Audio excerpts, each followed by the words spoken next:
Well, hello everyone, how's it going? I am Squeetee. Hopefully you can hear me all right. This is me, squeetee.com. I'm on YouTube, Facebook, Twitch. 99% of my stuff is on YouTube.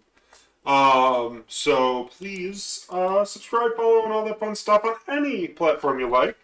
I'll be honest, right now I think everything is actually working okay. All three platforms are streaming. Um, it seems to be working fine for once. So that's amazing.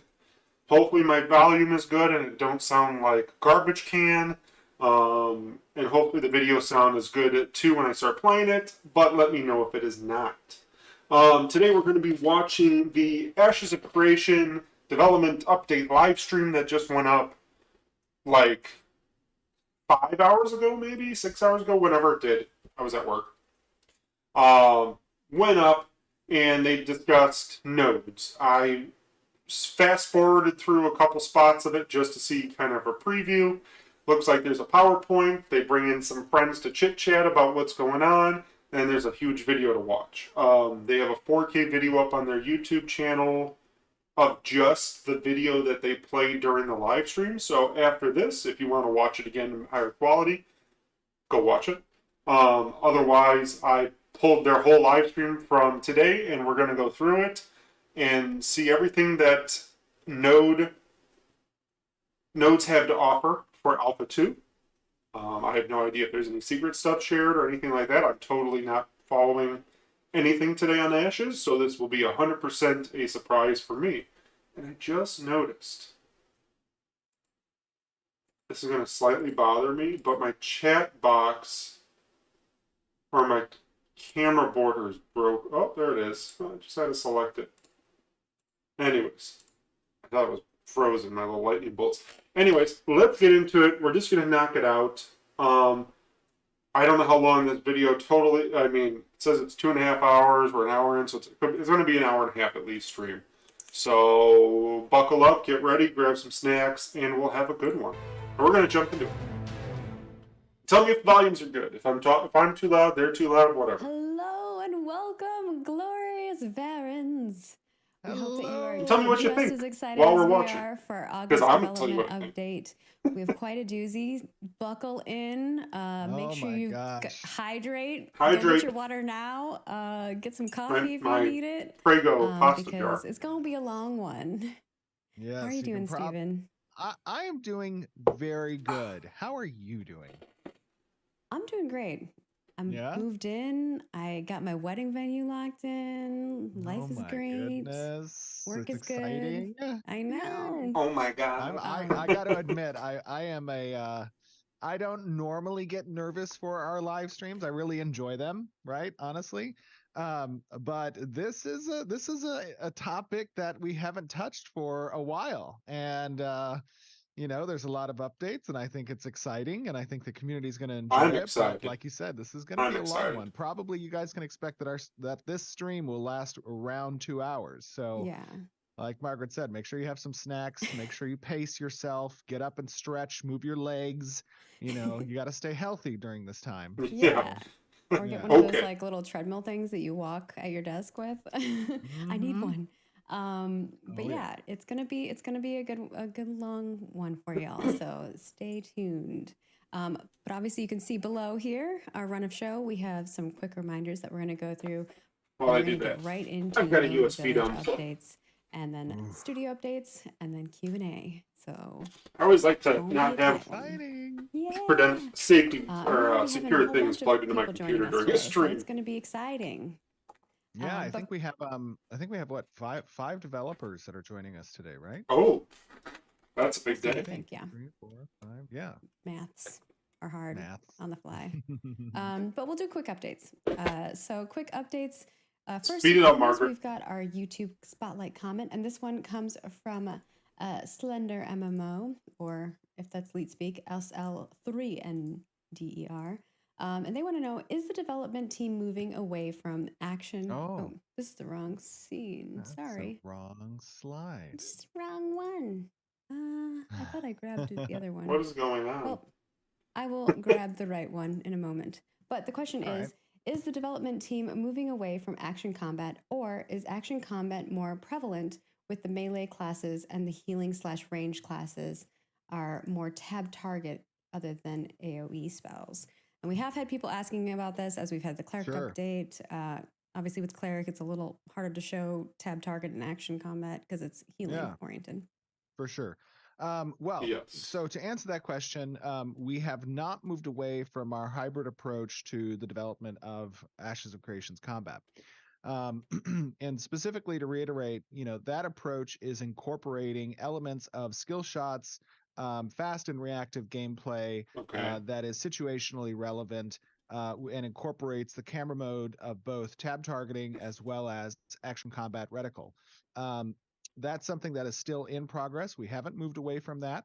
However, to note, our approach of that hybridization is We need going more to violence. incorporate things like Sure. templated skill shots, directionally relevant activated abilities, along with the ability to dodge, to roll projectiles that They've can never impact talked collision. about getting away from Those their are elements of action hybrid combat that are action present. combat Now, when we talk setup, about tab tempo or targeting. pacing of the combat, we are not going to be as fast paced. And as you've been seeing updates from the development of our archetypes and our classes, we are not going to be as fast paced as some of the more Twitch oriented combat styles of some action MMOs or some action combat systems. It's meant to be a blend between the two. And in that regard, for tab targeting purposes, it needs to live comfortably with each other. So that's probably what you're seeing. It's the still opportunity to utilize it's a the big reticle-based ask combat that mode they're trying is still for. available. Designs are I don't know taking if that they're going into to be able to account, pull it off. and that is our direction for the foreseeable future. Awesome. Then next up in our announcements here, we do have discussion round. Stephen will be joining a whole slew of people over on Yokai Theater's channel. And Stephen just realized this in the past. They're always good fun. I know that these folks have September been working 10th. very hard on getting everything set up so that What we day hope is that that? you Is that a all weekend? enjoy it as well. Yeah, Anything that's you want to exciting. mention on Oh, that it's a front? Sunday, so that's nice. I have been on that one before, haven't I? I've been on Yeah, discussion you round. This have. is my second time. This will be, I think they're going to have a different cast with. My mom's too. with Oh you, but no. yeah. Nice. Yeah, I'm excited for that. That's going to be fun. When is that? That's September 10th? Yes, September 10th Very at cool. 12 p.m. Pacific. All right. So definitely make sure you guys in. get some questions Inappropriate, in Ty. for that. I think they're Inappropriate. collecting questions. They're pretty good at making sure no repeats. They've been around for a little while. Oh, you're putting pressure on them.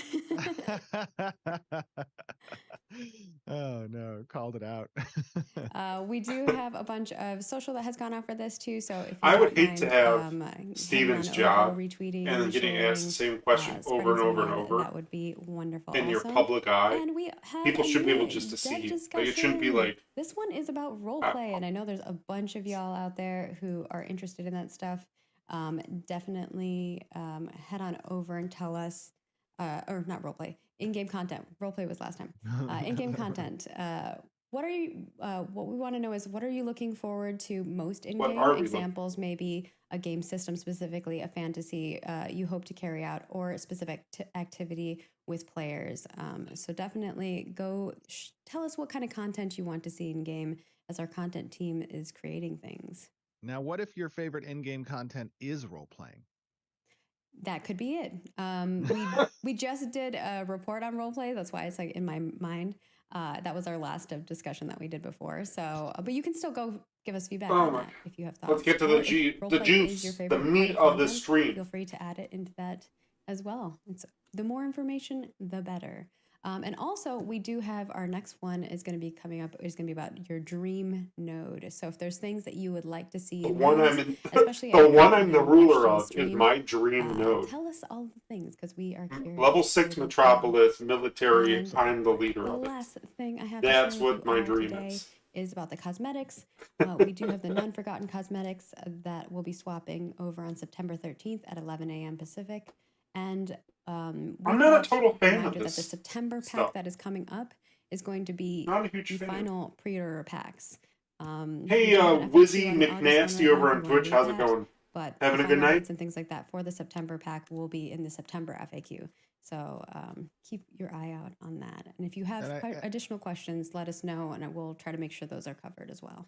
And I do want to I do want to comment just real quick on this. For those of you who are feeling FOMO about the packs being discontinued, that is not the intent and purpose for discontinuing the pre-order packs for Alpha 2. We still have a lot of testing that we need to do, and we have a significant number of players that we are anticipating and who have already pre-ordered for Alpha 2. A lot of people.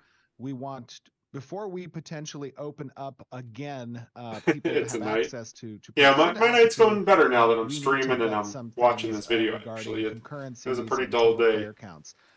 And feeling very confident in that. So I want to give the forewarning that if you do not participate in purchasing, pre-order packages for Alpha 2, there may be an opportunity to do that again in the future. So don't walk away from this feeling like you're definitely going to miss out if you don't participate in the pre-order packs. But next month we will be discontinuing them, and we'll have some more information on that coming up, as Margaret said, in the September info.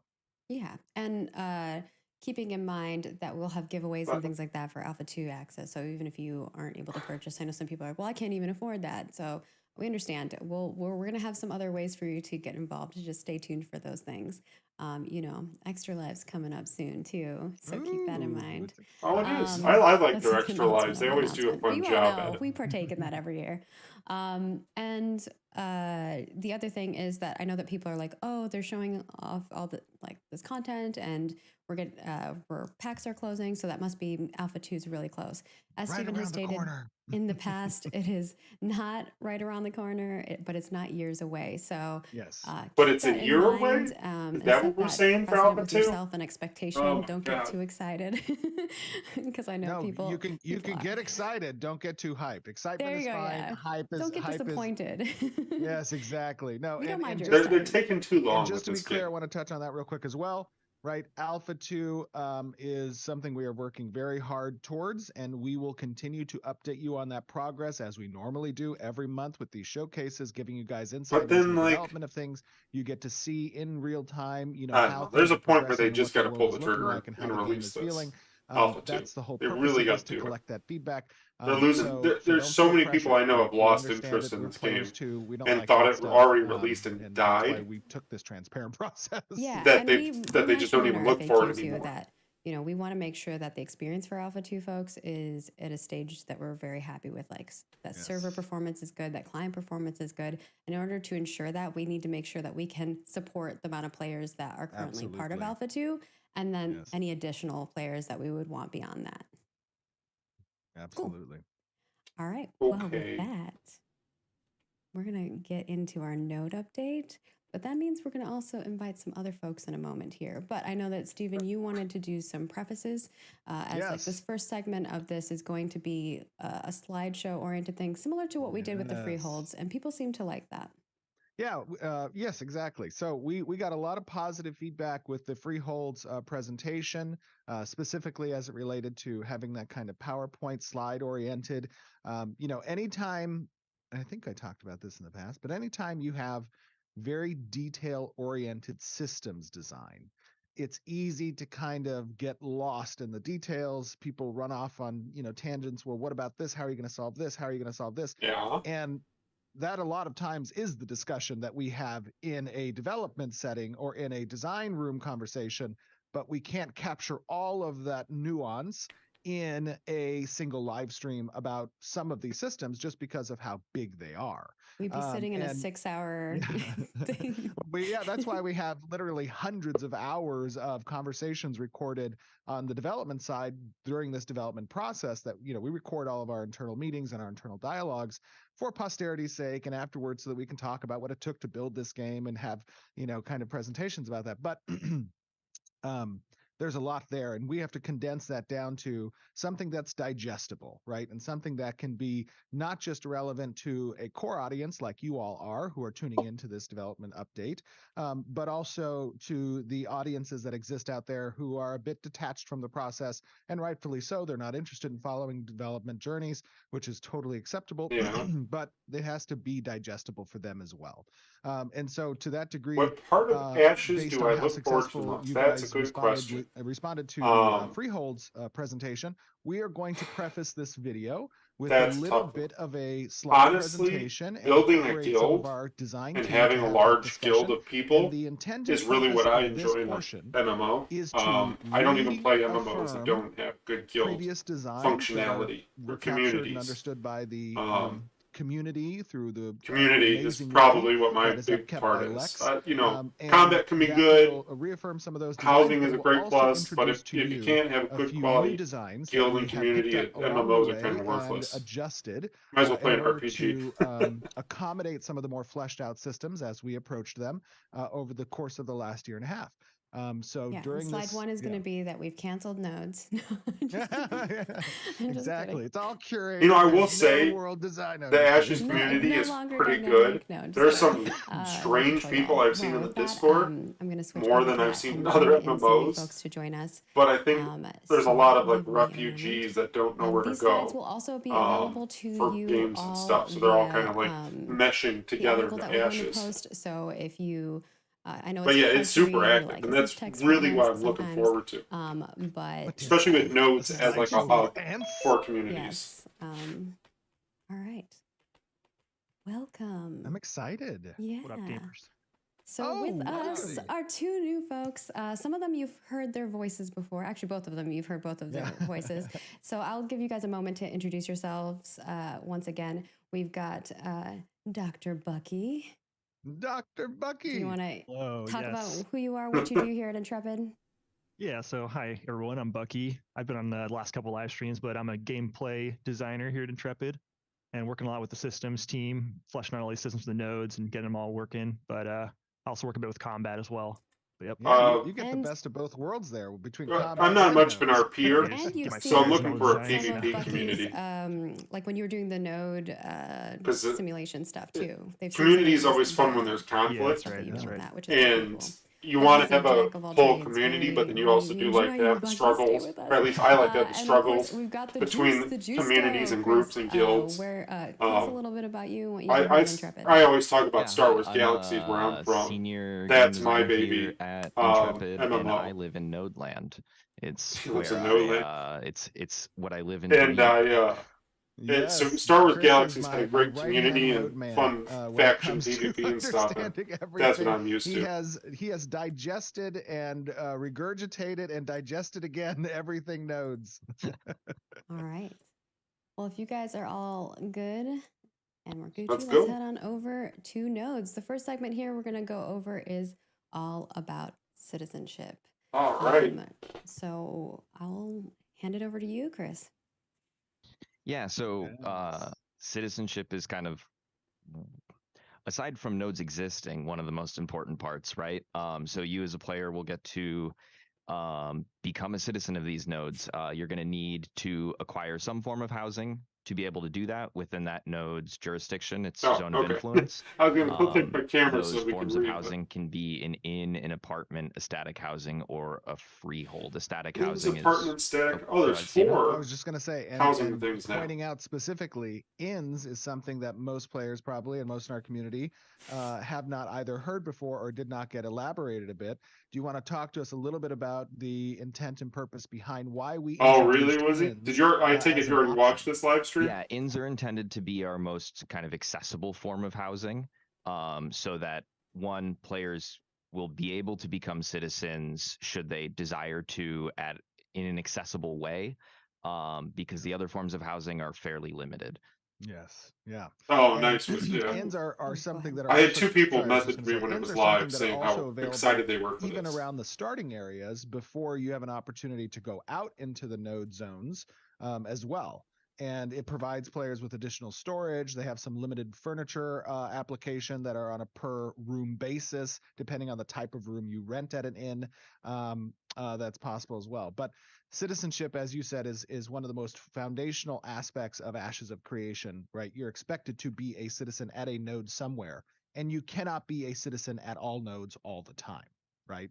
Yeah. So, you're gonna have to pay dues to be a citizen, which are regular, but there's a ton of benefits that come with being a citizen. That's a right? nice money sink. You're gonna get reduced Citizenship fees dues and at taxes what like that node this. offers. You're gonna get reduced tax rates, and you're gonna get access to exclusive Keep the vendors based economy on its from going node type. crazy. If the node's collected relics, you're gonna have exclusive access to those.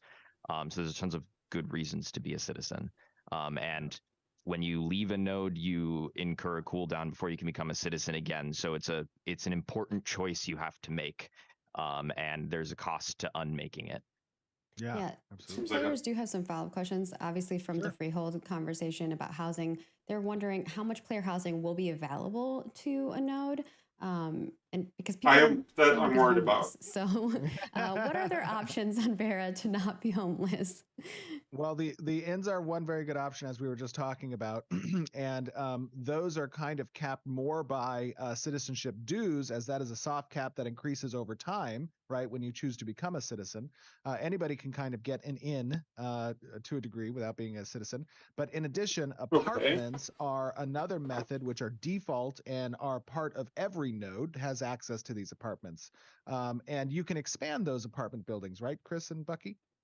Yeah, you can. So the mayor can elect, as part of the service building system, which we'll talk about in a bit, to expand those apartments and make them allow them to have more citizens, right? Right. And also different apartment types, such as penthouses that have Nice. different thresholds for the types of furnitures that they I'll can see later, house, but buy whether they be orders do allow legendary some of or the rare tax types dollars of back in furnitures that taxpayer require a hands. better So it either seems like, static home oh, okay, that's or cool. apartments. And Buy to answer your orders question as in specifically, materials to Margaret, when upgrade it comes to the the type of node, I assume, is what numbers I that we are would take playing that with on a as. per node basis, obviously that's something that changes based on node stage. So the advancement of the node will dictate the number of node static housing, and there's a predefined amount of those because those exist within the world. Right now, we're still playing with those numbers, but if you were to think about the level of exclusivity between the different types of housing that we have, obviously the most exclusive when it comes to quantity is going to be freeholds, followed by in-node Any housing, game that followed has by a good apartments, then followed by inns. tax system So that or is money essentially, sinks that doesn't burden the what it's going player, to I think break it's a good thing down-wise because you're exclusivity. going to get people We that don't are have just firm numbers on what the static in like in-node every housing is MMO I going to be on a played. per stage basis. That's something Hold that on. we intend to test Oh. as part of Alpha 2. It always Well, we seems have like numbers internally, right? We're just Like- not Oh, ready yeah, to yeah, yeah, share no, some no. games you'll I just get wanna be these clear to super crazy people. trillionaires Sure. What I after mean so there long. is that we don't After have like a 2 number we years, would 3 feel years of an confident giving the MMO. community right now and them holding us to that number because it is a variable we intend to use data to inform. And that data is going to be That was me in play-tested Star with Wars the community as Galaxies. part of Alpha The 2. money sinks weren't that Yes. great. I could I'm so farm excited. money Housing stuff is so randomly, much and I fun for had me. like $8 And billion then the other in question here game is in between regards to 4 citizenship. accounts. If So I am a I citizen had no of a reason node to and I actually don't sell agree with anything or leadership, make how money do or I try. or slash what is involved in changing my citizenship to a different node? You mentioned there's a cooldown, but is there anything else that's involved in that? Yeah, so I can take this one. So yeah, basically it's any time you can visit the town hall and renounce your citizenship at the node, but that comes with the cost of that. Now you go into a cooldown where you can't actually join another node. So it kind of incentivizes players to try to make it work at their node and then try and like not just jump ship, The right? New If they don't World. like it and try Yeah, I and keep heard New changes in World their was node. all messed up. And then the I one other didn't caveat play is that that at if your launch. I node's just played like in a destroyed in beta like a or siege, for something. example, then you will be able to just right away join a new node. You don't have to wait on that cooldown, just so it's not like even further punishing in that scenario. Yeah. And Okay. something to expand on the refugee status that Bucky was talking about is, the intent is that it is a normal process of the world to see PvP be a catalyst for change. That is one of the defining elements of our world building approach, and being a PvX game is that PvE builds the world and PvP changes the world.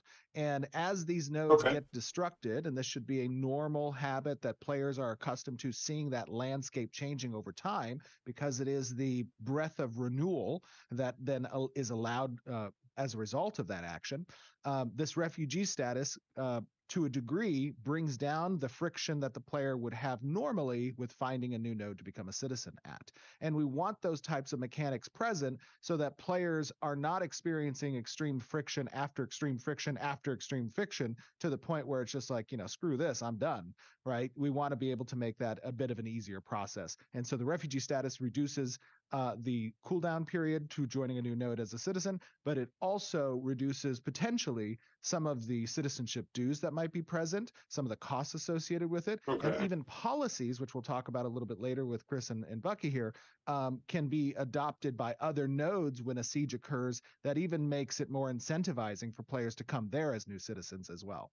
Oh, All right. okay. Well, Very to interesting. to kind of directly answer, if you don't want to leave your node in your mayorship, is not doing things you like.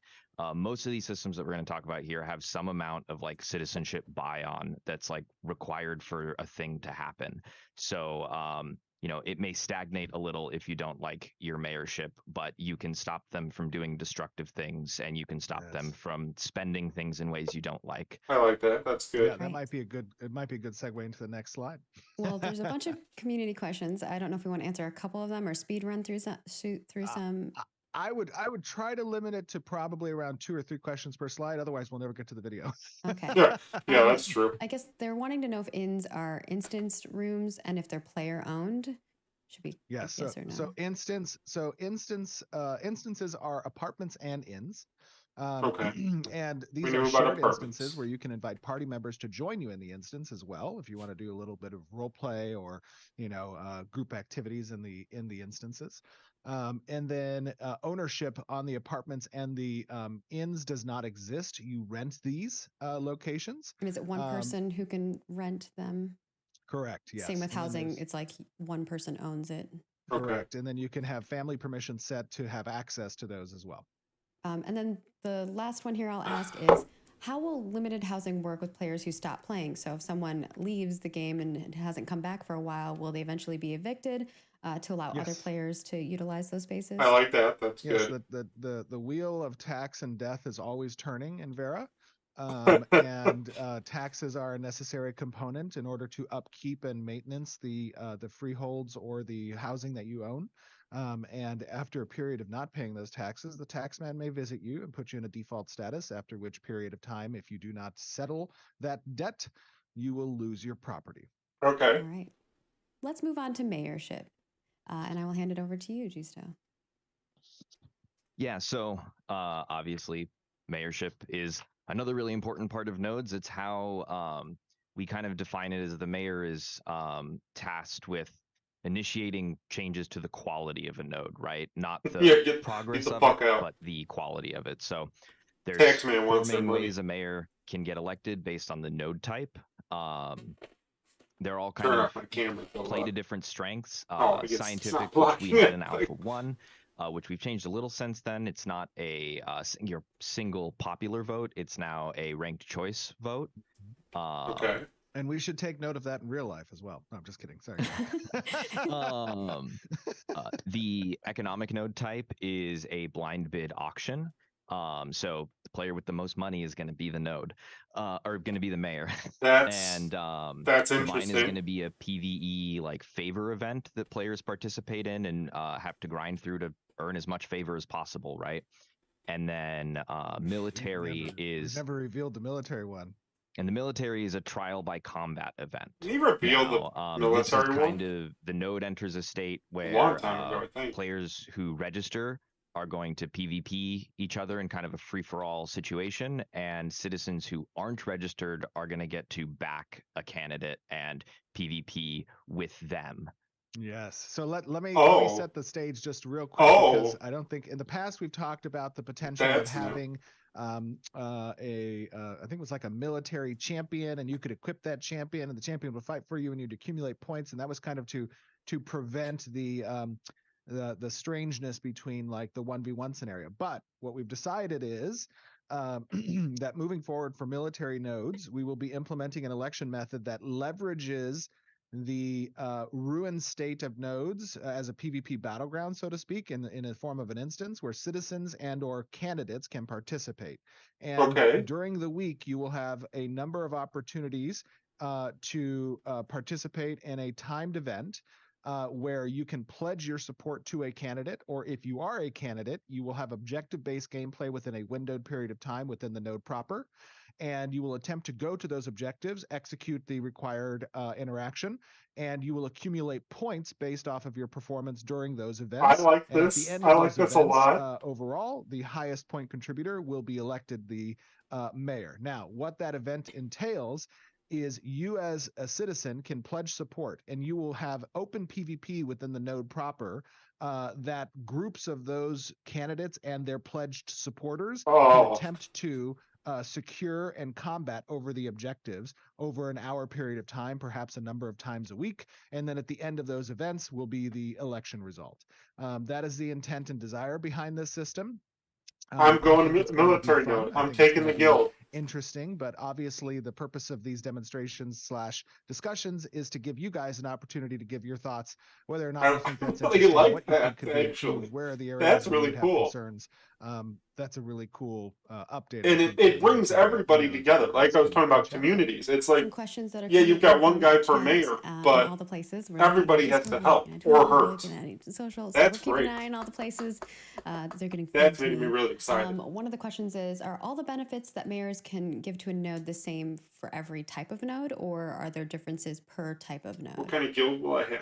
There definitely are differences. I don't know yet. The differences, some We're, systems the guild have I have, more, BMF, some of the things we that haven't mayors can played do are more much universal. MMOs But lately, or then some really at all systems have lately very since we specific. all left If SWTOR. your race has a But we're certain, heavy your node has a certain PvP. We dominant really race, love it. It's our or favorite thing. your That's node is a certain probably type, or what it's in we're a going to certain focus biome. So there's easily. even I don't, but differences anything between further kind besides of, PvP, I don't know where what the it is details too. we're going to go into yet. Okay. And then We usually do this is just everything, but funny one. really hardcore Does the mayor get a PvP. free home? Just because I think that's funny. Their home is the town hall where they slave away all day long. They get to decorate their office. Bedtime for my son. People want to know. He's already in bed. So I'm guessing that's not the case. They still have to have their own home. Okay. It's a predicate. You have to be a citizen before you can be the mayor. So you need to. So you need to meet know what that. it's like to be Yeah. one of the lackeys. No. Makes what happens if sense. a mayor leaves? Like if they quit playing the game, and what will happen to the mayorship if that occurs? So some of the decisions that the mayor makes, they have a period of time within which they can make. What a kind of decision. guild If they Wizzy don't, do you the play system in? will make a decision prefer? for them. Some of those interactions, not all, however. There is a constant conversation with regards to the systems we're creating for mayors to interact with. How much is too much failure that we're going to give agency to a player to be a bad faith mayor, essentially? And part of that is not just if they quit, but if they your want to mercenaries? actively do the node harm, how much harm can they That- really do? And those That two was a things kind of concept I align was with one very another. much thinking about for my guild as But yeah, well. some of the systems have automated responses and some don't. So there is some damage that can be done. You know, have to especially choose if your we mayor can wisely. be And in the event that somebody quits, then purchased or there's an hired for election node cycle for a battles, I reason, would and you love to vote do that person mercenary out, or stuff. you have a different if there's a different election method, you have that person removed. All right. Kill them. No, I'm just kidding. And the last one here is, can an enemy of the state be set on any random player, or are there some other prerequisites that need to be met? No, you cannot have an enemy of the state condition assigned to a player. There are Oh, man. methods by which you can have flag statuses associated with other node citizens through like a node war, and you can have open PvP in the world if your nodes are at war with one another. Makes But you sense. cannot denote a particular individual as an enemy of the state and have the guards kill them when they approach the node. Right? This is the intent of the system is not to necessarily exclude players.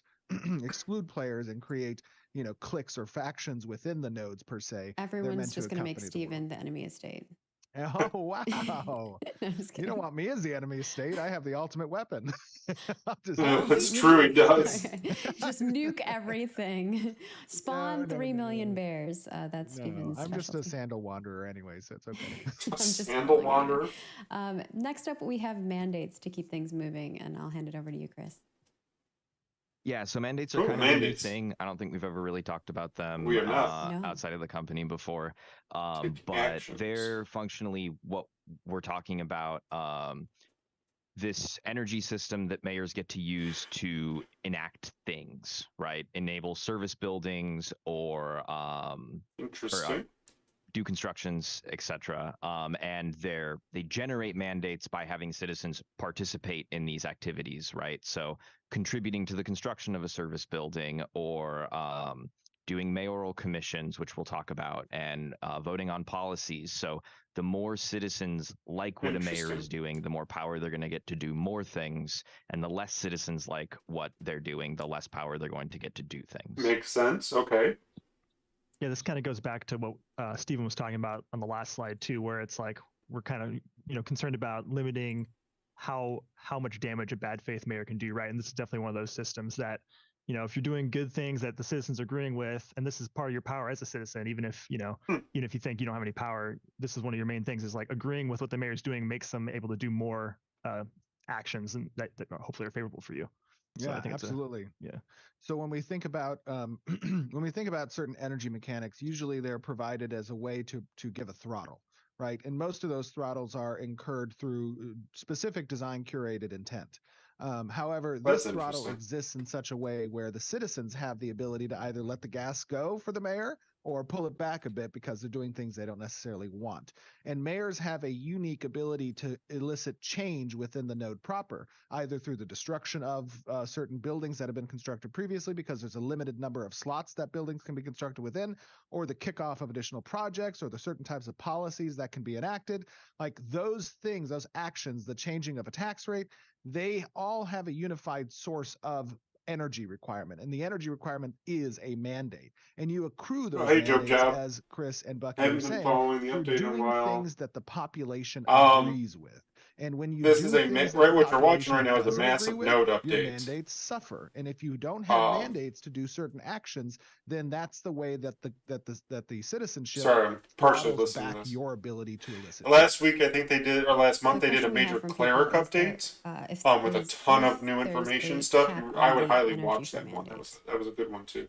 There is not currently a cap that's designed for mandates. However, mandates are an accrued energy through action. And actions have cooldowns associated with them that you can do them over certain periods of time. And they also have certain weights that are applied by design. So naturally, within a given period of time, a mayor will only have the ability to do so many things that generate mandates. And as a result, that is the soft cap. However, the system is built or is being built in such a way where that is a variable we can define through testing. When we see if there should be or should not be, we can add that at a later time. And is there a way Okay, to cool. counter those mandates? Counter those mandates. What do you mean by that? Like if the mayor has acquired the mandates, then they can use the mandates as they see fit. However, a lot of the interactions still require successful participation by the audience, by the citizens. That's interesting. Right, Chris, if you want to talk a little bit about, well, actually, I think we have policies coming up in a second. Yeah, we have that's a great policies that are coming demonstration. up. Show it So to can a me. mayor do just a simple vote? Like if they just want to ask people stuff, like, hey, I want to put up a poll, is that going to be something that's going to be available to them? I'll let one of you guys grab that if you want to. Yeah, it's not something we've previously discussed. We've talked about having messages of the day for the mayor, and like obviously that. there's still chat services and stuff that mayors can use to get the what's the word I'm looking for? Feedback from the citizens, right? Mm-hmm. Right. Yeah, we want that to be something that's a bit more diegetic and not necessarily handheld by a survey system, right? We want, if the individual is interested in participating with their community, with their citizenship, there will be tools that they can use, such as the message of the day, such as chat, Or, such as citizenship chat, right? Like the mayor will probably have Exactly. a special color name right there, and they can ask questions and just have conversations with the citizens. A little Correct. Q&A with your mayor. They're really That's making great. this Yeah. community Yeah. citizenship thing. I can't wait to see the RP high and like how level different nodes focused. deal with their mayors. Like Um, I'm like so excited for it that because a mayor can do a I'm hell part of of a a lot of lot. different And communities, and it's real every impressive. guild runs Impressive differently. I feel to me. like every node is going to run differently, and I'm just excited to see that.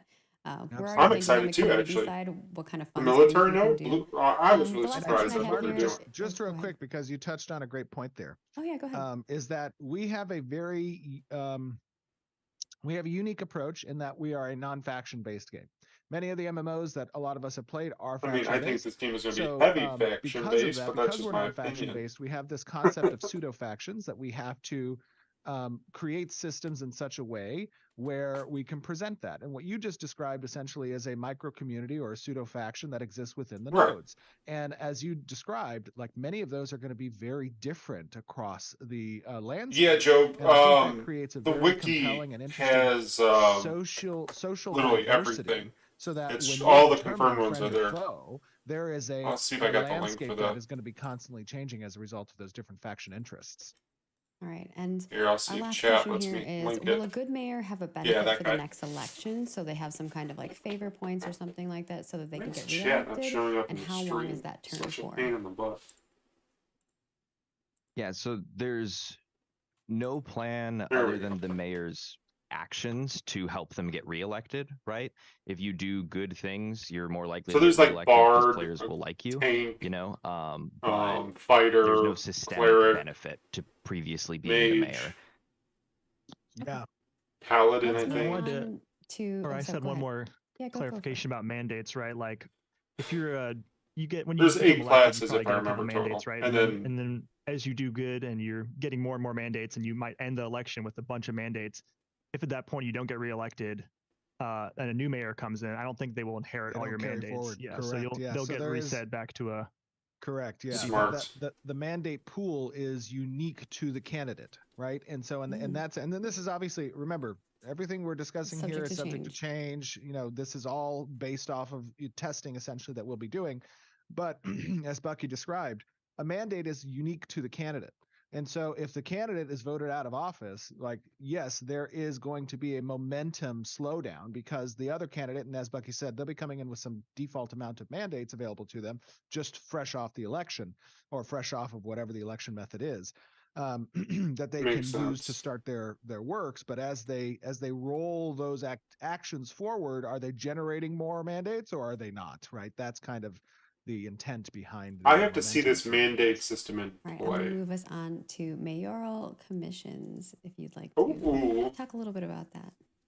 Yeah, I could do this one. interesting. Yeah, so we interesting. got commissions in our game is basically a simple type of quest with a singular objective, and there will be other types of commissions, like quest related ones, narrative related ones. Kill all the wolves. But mayors will have access to initiate mayoral commissions, which are kind of special, and these are commissions that are meant to help the node in some way. So, and then the node will be rewarded based on the amount of players that complete these commissions. So, kind of back to how we were talking about, this is one of the ways to generate more mandates. If you're doing commissions, a lot of players are completing them and helping. Yeah, out the Joe, node, I think it's like 150 people or something like that. They have a lot of staff now. So you can get things like experience, node reputation, node and they're currency, still hiring. I think they have like rewards 20 job openings yeah, still. And it's a good thing to point out as well is that citizenship participation is the key factor in mandate generation. Whether that's through policy enactment, through commission completion, or through buy order potential, or even unique, one-off predicate systems that exist outside event-wise like daily or whatever, quests right? almost. Your citizenship participation is what determines that. So commissions can be conducted by anyone, non-citizen or citizen, right? And so you want to see really what the health is of your interaction as a mayor with your citizens versus the world. So that's an important factor as well to keep in mind. Yep. And the commissions basically just cost gold from the treasury for the mayor to initiate, and they'll have a limited number of commission slots active at one time. And then you can have a variety of commissions that'll be enabled based on the node type, its location, the predominant node race, and different building choices, right? So there'll be a lot of different options for the mayor to try to see what they want to try to incentivize their citizens to, and other visiting players to work on. Okay. Can they pick a custom flag for their node?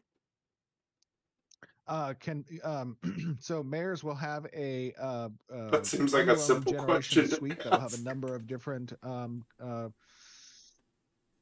components slash. Damn, I can't think of the symbols. Kind of like how our tattoos modular. Thank you. Yeah, it's a modular. It's a modular insignia system that you can choose and pick between to create the. Someone's just gonna have a giant penis. Can only citizens participate in commissions, or can anybody can participate in commissions? Oh, So I Okay. can have my friend who's part of like another node. And just to be assist. clear, there are mayoral commissions and then there are node commissions, right? And the node commissions are just general commissions that interact with the world around you, the POIs that exist around your node, and the mayoral ones are specifically chosen. Chris, if you want to talk a little bit about that. Yeah, so the mayoral commissions are specifically chosen by the mayor, which is kind of it is similar to the regular commission system, Oh, yeah, but Joe. that system is more system generated, right? So anyone can participate in a mayoral commission, but we, for mandates, like I said, we track the citizen participation in those, right? The mayoral commissions are available for a limited time. There's no limit on the amount of players that can complete them, right? Is it a But limit on once how it's many I can have? So how I many want to see the background that there'll be a these limit on guys how are many in. you Is it can like a take sweatshop at any behind one them, time, and you can't or are repeat they at their one that's house, or active, what? right? But once that timer runs out, based on how many people completed it, will determine kind of what reward the node gets as a result of that commission. And the mayor also has a limitation on the number of active commissions he can set at a time. So the intent and purpose there is that the mayoral commissions serve as a strategic decision base for the mayor. What issues am I facing? What issues do I believe I will face? How is this aligning with my strategy? And then how will my citizens help participate in accomplishing these goals so that I'm best set strategically for what I intend to do with those commissions? All right. And our last question for this is participation always going to be greater for larger nodes by default, or can a small node with Survive. close to 100% participation still greatly benefit from them? Yeah, so I mean that's gonna come down to what commissions the mayor is initiating, right? Level 3 nodes aren't gonna be initiating mayoral commissions that require thousands of players to participate, right? Because they don't have access to those. Where metropolises that have a huge citizenship base will get access to those kinds of commissions. So the rewards will be kind of proportionate to, the node level and the like expected amount of citizens. That's smart. Okay, I like it. Moving on to our next one. Here we go. Policies, which we keep All right. referencing in the other segments. So I feel like this is going to be the one. Policies can alter a variety of ways. Yeah, the policies node are also something functions. we haven't really touched on a Key lot as adjustments, well, although we building, have referenced zone it. buffs, Chris, if you want to take this one away. war Yeah. and trade. So policies are actions that the mayor can take. They're exactly what it sounds like. It's a policy, right? So as a mayor, I want people to be harvesting stone. So I'm going to initiate this stone policy, which is going to provide this benefit to people who are harvesting stone in the zone of influence, right? Now, in order to initiate a policy, players are going to be able to, or citizens will be able to vote on it and either turn down the policy if they don't want it, or accept the policy if they do. Mm-hmm. Yeah, and that's a very key point, Buck, if you want to chat about that a little bit. Yeah, well, I was just going to say also, too, that's one of bringing it back to No mandates. level. That's one of the really Okay, powerful this is uses of interesting mandates. too. It allows you to bypass the citizen vote on a policy if you wish. So you can spend that limited energy resource. So your if you really cities think are this goes almost important, like you need to even just like hotline it, or you pseudo think it's good for the citizenship, but direct they're not going to agree with you. democracy You can just say, like, with skip an the vote, and occasional that's one of, veto like, the from a key mayor. powers for policies. Yeah, and really Interesting. an important aspect that players should be taking away, and part of what our interest in Alpha 2 to collect data on from player behavior, player sentiment, right, and your guys' feedback, is how much of an interaction is existing between the citizenship of the node and the decisions that the mayor is making. And policies are a great example of that because it requires, outside of the mandates that Bucky was just talking about, which is very limited in scope, how much a mayor can do. And if they really want to spend their mandate capital on that, that's a decision they need to make. But the players are primarily necessary, the citizens, in order to vote successfully policies in place. And policies take a very card format type system, right? The node has a number of different locations from which they get certain types of policies from.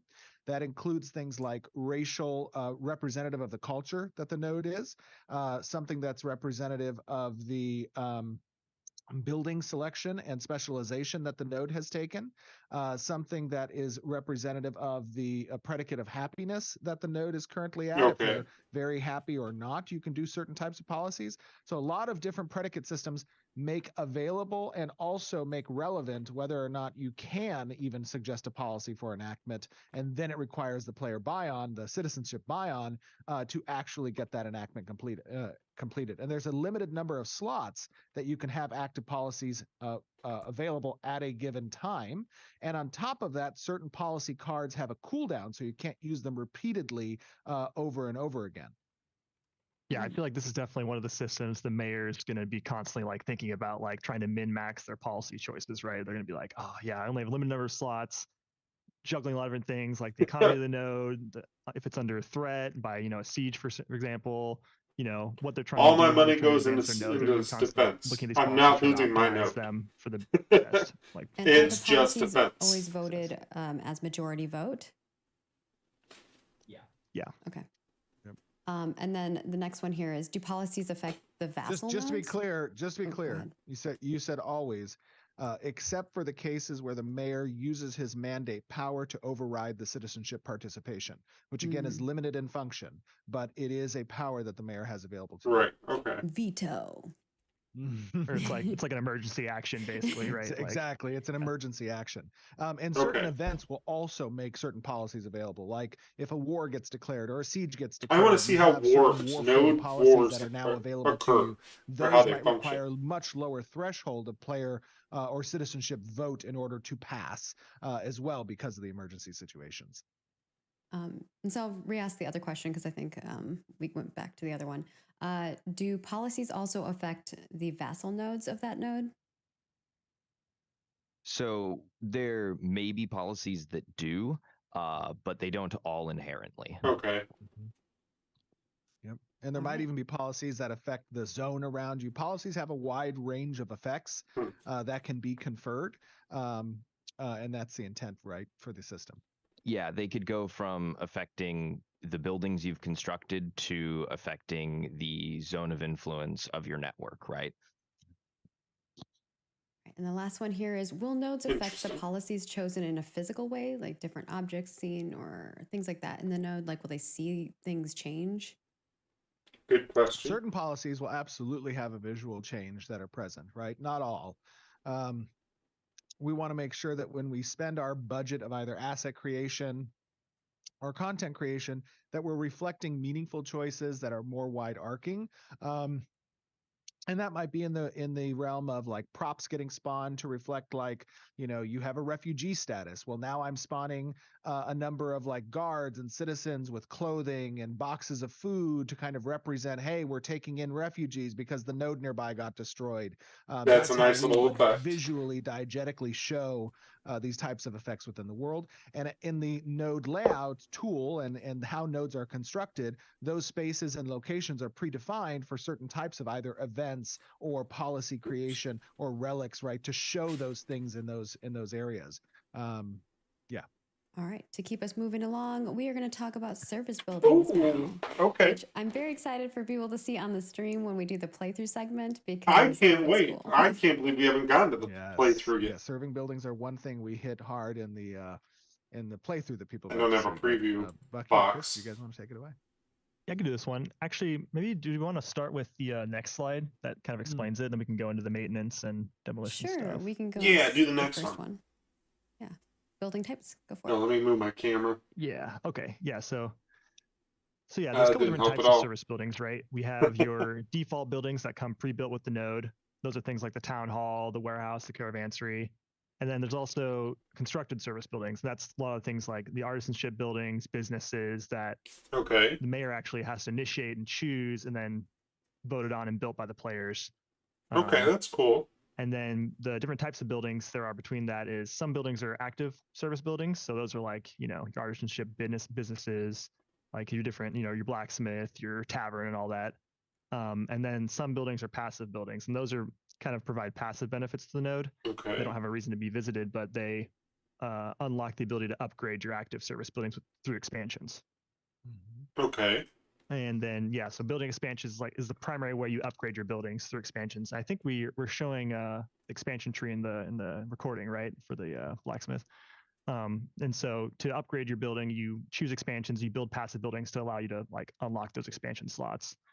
And this will basically specialize your service building down a path, and it kind of the building specialization will narrow down a specific path. So you might start as a generalized blacksmith building, and then you'll specialize towards maybe armor smithing, and then towards specifically like plate armor through the expansion tree. But that's like you're getting really specific there, though. The important thing with on the a service blacksmith. building system for us is that it's a way to shape your node like a character, right? And to give you an exclusive kind of niche that you can carve out in the world, or a niche that you fight over, right? If you go down this weaponsmithing path and you build your node to be this like mecca of weaponsmithing, and the node 3 doors down builds it, there's reason for you to conflict over it, right? They're taking your business. Or maybe you are in a zone and there isn't a weaponsmithing thing anywhere near you, and you do want to start to carve that path for yourself to make your node a place people visit and come to. Yeah, and I think the key takeaway here when talking about node specialization is, buildings provide, I like as that. we were talking Actually, about I policies, access like to that certain idea. policy types as well, right? They're going to incentivize player activity and traffic to your I didn't node think I based would on the like it, services but that the building is giving thinking you. about it, They're going starts to potentially conflict. expand the types of craftables and workstations that you're going to have available to you based on the buildings you construct. And there might be reason for you to construct the same type of building multiple times because the pathway of upgrades is exclusionary, right? So when I choose I can have a multiple path down blacksmiths. a particular I building can have type all in order to reach a blacksmiths. tier 5 benefit when I eventually reach a higher stage, or even if I'm lower stage and want to dedicate a majority of my service plots toward one particular crafting building, like I may get a very top tier workstation as a result, even if I'm still a village node, right? So like I'm the village node that makes the T5 swords because I've dedicated all of my plots to that, right? Chris, you want to talk a little bit about that? Yeah, the important thing is expanding your building requires other buildings to support it, right?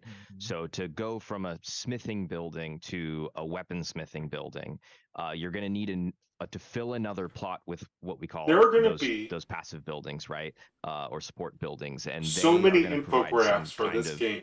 passive benefit to the node, It's as the going to name be kind of unbelievable. describes, whether that's to the zone or to services in the node. But they're not going to be buildings that you particularly visit, but they will allow you to make the buildings you are visiting better.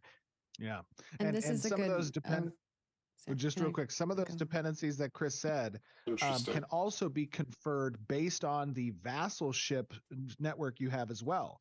So you might have a parent node or a regional regent node that has vassalship over your node, and you're getting benefits conferred to you through either the prerequisite of the building types that you can construct, as well to make a bit more headway there. Okay. And I think because you're already talking about the plots and how you can space them, I know we're going to show this off in the video as well, but how much can a node's government decide where a specific building is placed? So the plots in a node are predefined, but the plots are universal, right? So you can put any constructed service building in any plot, right? Okay, that's cool. Yeah. And that's relevant because are in specific places, but you get to pick which plot they go to. Exactly. Yeah. And that's relevant because when it comes to either events or sieges against the node, and even wars, those building locations also serve as objective locations as well. And there is a varying degree of footprint and level design that's associated with access to those plot locations. So if you know that your smithy that has your workstation to build the T5 stuff is closest to the center, or right next to the door, like there's a difference there in strategy. Yeah. And the next question here is, will nodes in certain places have unique buildings and unique upgrades, or kind of are all of those available to everybody? So constructed service buildings are available to every type of node in every location, right? Where the uniqueness comes in is in some of the default buildings, like your node type building. Yeah, Okay. and in addition to that, potentially relics as well, which are location dependent within the world. You can acquire certain relics that give you access to certain types of workstations, or that can augment certain types of workstations as Okay. well. There are so many And those layers could to be this, closer just located nodes to in certain general. nodes based on the Not POIs. even the whole And I game. I'm think talking you about talking about just stages and nodes. destruction is a perfect segue into the next slide here, which, if you guys want to go for that in regards to And how service many buildings. slides do we have left, just so audience knows time to gameplay? We have one more after this. Oh, TTG. One more after this One and a more. little Okay. video. time to Sweet. time to slide or time to All right. Yeah, so I service can buildings. keep going with this one. Yeah, so this time is to just more talk. info about service buildings and how they're Oh, man. maintained. So service buildings incur regular maintenance costs for node commodities, or for the node in terms of commodities and gold. So to continue operations, you have to fund them, and that's definitely part of the things the mayor will be thinking about is keeping that economy going, which we'll get into more on the next slide about buy orders. But basically, if you miss maintenance on a building, it'll enter a state of disarray.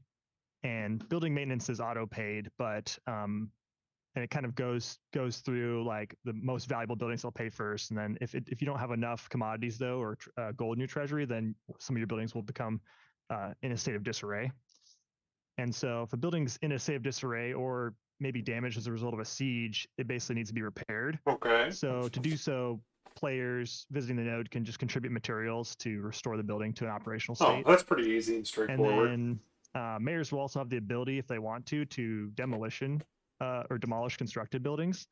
So if they so choose, they can destroy a building if they don't think it's needed anymore. But this will have mandate cost and a player buy-in vote. So we want to make sure that mayor can't just go and blow up the whole node. If they're trying to grief or And something, then right? So peace it's a very out. important and impactful decision. And then buildings can also just be straight up destroyed from a siege. Like if you are sieged and your node ultimately survives, you still might have taken some damage in form of destroyed buildings, and they'll basically become reduced to rubble, after which a certain period of time they'll become an empty plot again. You can rebuild, but so that's a very even if you attack a node and you don't destroy Okay. it, you can still weaken it. So that's kind of like a strategy Yeah, for that's gonna attackers, even if they suck don't if you able to like destroy the node upgrade your ultimately. blacksmith And to especially tier for 5 events gear. where monster coins can be relevant. These are some of the objectives that players might even have during PvE events if they utilize monster coins, is to either help organize the NPCs in assisting in the destruction or disabling of a particular building. Oh, monster coins! Yeah, I always exactly. forget about that, but that's gonna be such a fun thing. I think that's gonna be heavy Alright. griefing on that. And I think we can head on over to the next question or next segment, just to kind of move things along. And this is about buy orders, which we are orders. going to show a bit on the playthrough as well. Yeah, talk to us about buy orders, because this is a big loop for the citizens and the mayor. Yeah, so buy orders are really important. They're kind of the primary way that the node generates these things we call node commodities, which are functionally node resources. Okay. Node resources are used. We spend them on buildings to build them and upgrade them, on maintenance. You can trade them with other nodes. They're super useful to the node and increasing its quality. Now, basically, what it is it's a recipe that the mayor can initiate. Maybe they need bins of stone, like we show in the stream, and that's going to Stone. cost different materials, and players are going to have to contribute those materials to the buy order as a package, and they're going to get rewarded for it in the form of node currency. And if you're like a really economic and strategic player, you'll kind of be monitoring buy orders around the world and be trying to transit goods to get the most reward you can. A great reason for And if you're caravans. kind of a local player and you just like helping your node, and you'll be, kind of using them almost as a surrogate vendor for something, a reward that's a little better than just dumping your materials at an NPC. I like that. I like that. Yeah, absolutely. So buy orders are instrumental in the activities that a node participates in. whether it be the transition of these node inventory items. It's And going to be again, any development, the basically, node at a node. resources, these node commodities, It's they going to do be not exist major. in player inventories. They exist solely within the node's inventory. So once a material gets sunk into the buy order, the player receives the benefit of the node currency, which right now is a bound currency that's used to purchase a number of different types of vendorable items that exist within nodes. It is not player-to-player currency. It is not intended to be traded between players, but instead it interacts with these unique vendors that supply a large segment of necessary components for a number of different things, whether it be crafting, enchantments, a lot of different things that exist within the node. This is the reason why you would want to acquire that currency, is so you have access to those types of items. I like Like that. Steven, you just take all of them and you don't share them with anybody. Unbelievable. I misunderstood the intent or what he was asking me. I thought he said he wanted me to share. Okay, anyways. When the mayor, or even if the mayor is not making these decisions, buy orders will populate based off of activities that the node have available to them after a set period of time, so that the bad faith mayor is not depleting the node potentially of its Good backup. I like that. that players can still interact with. So the node can use these resources as well to trade with other nodes that might have resource types that you need available to them. And when selecting specific types of buy orders that require certain material components in order to fulfill, you will have a wide array of material choices to make, either those that are relevant locale to your node placement or those that are across the world. And there is a variable in payment that the mayor has access to in setting and how they'll be rewarding players. So you need to make sure that you're incentivizing players who are making those large transits across the world to actually take that risk and bring those materials to you. These buy orders require a significant amount of material components in order to achieve the necessary inventory that a node wants to see for construction projects, for trade goods, for a lot of different things that they use the materials for. So it is a big undertaking, but it is one of the primary loops that the node requires in order to get the steam to do certain things, right? And it is something that we showcase in this gameplay video that we're about to go to after this slide. Gameplay. Sorry, and Chris and Bucky, I'll let you give a few more comments before I preface the video. Oh, I do have a question for the community as well. Oh yeah, sure. But you guys can go ahead. I was just going to add that buy orders also benefit from citizen contribution, right? It will generate mandates if citizens are participating in these buy orders. Yeah. So the question that people are a little confused about is they're wondering if you can explain what the difference between a buy order is versus a commission. Yeah, so a buy order is strictly material based, right? And you don't accept a buy order and then go do it. It is something that you can just check your node UI, or you can check the nodes around you to see what they have active, and you can just go do it and come back and participate or fulfill these buy orders. Whereas a mayoral commission is more like a quest. It's something you pick up and then it tracks your activity. So buy orders, you just work on it slowly. You can drop it like, off. There is the Sherwood Forest is nearby, and there's a number of wolves that have been attacking the villagers, and we need your support in taking care of those wolves. Go out there now, citizen, and bring back pelts to prove your worthiness, right? That's a commission.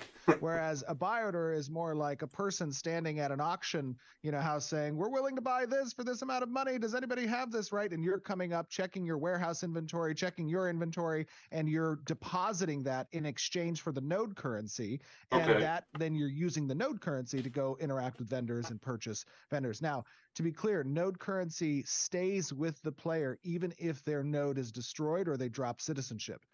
This is something that you have available to you and you carry forward to your next location. But you may only spend your node currency at nodes that you're a citizen of.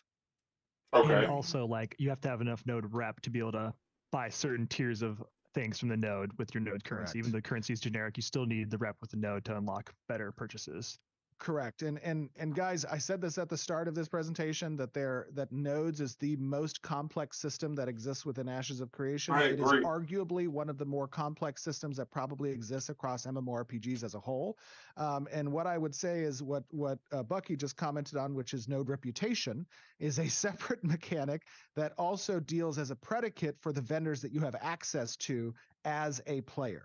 right? And so Okay. you can establish that node reputation by doing certain I'm activities very within the happy with node, this by node. progressing within The certain social whole thing. I organizations or think it's certain religions fantastic. within the node. And then that predicate serves as your access either to items granularly within a vendor's access table or to just vendors as a whole.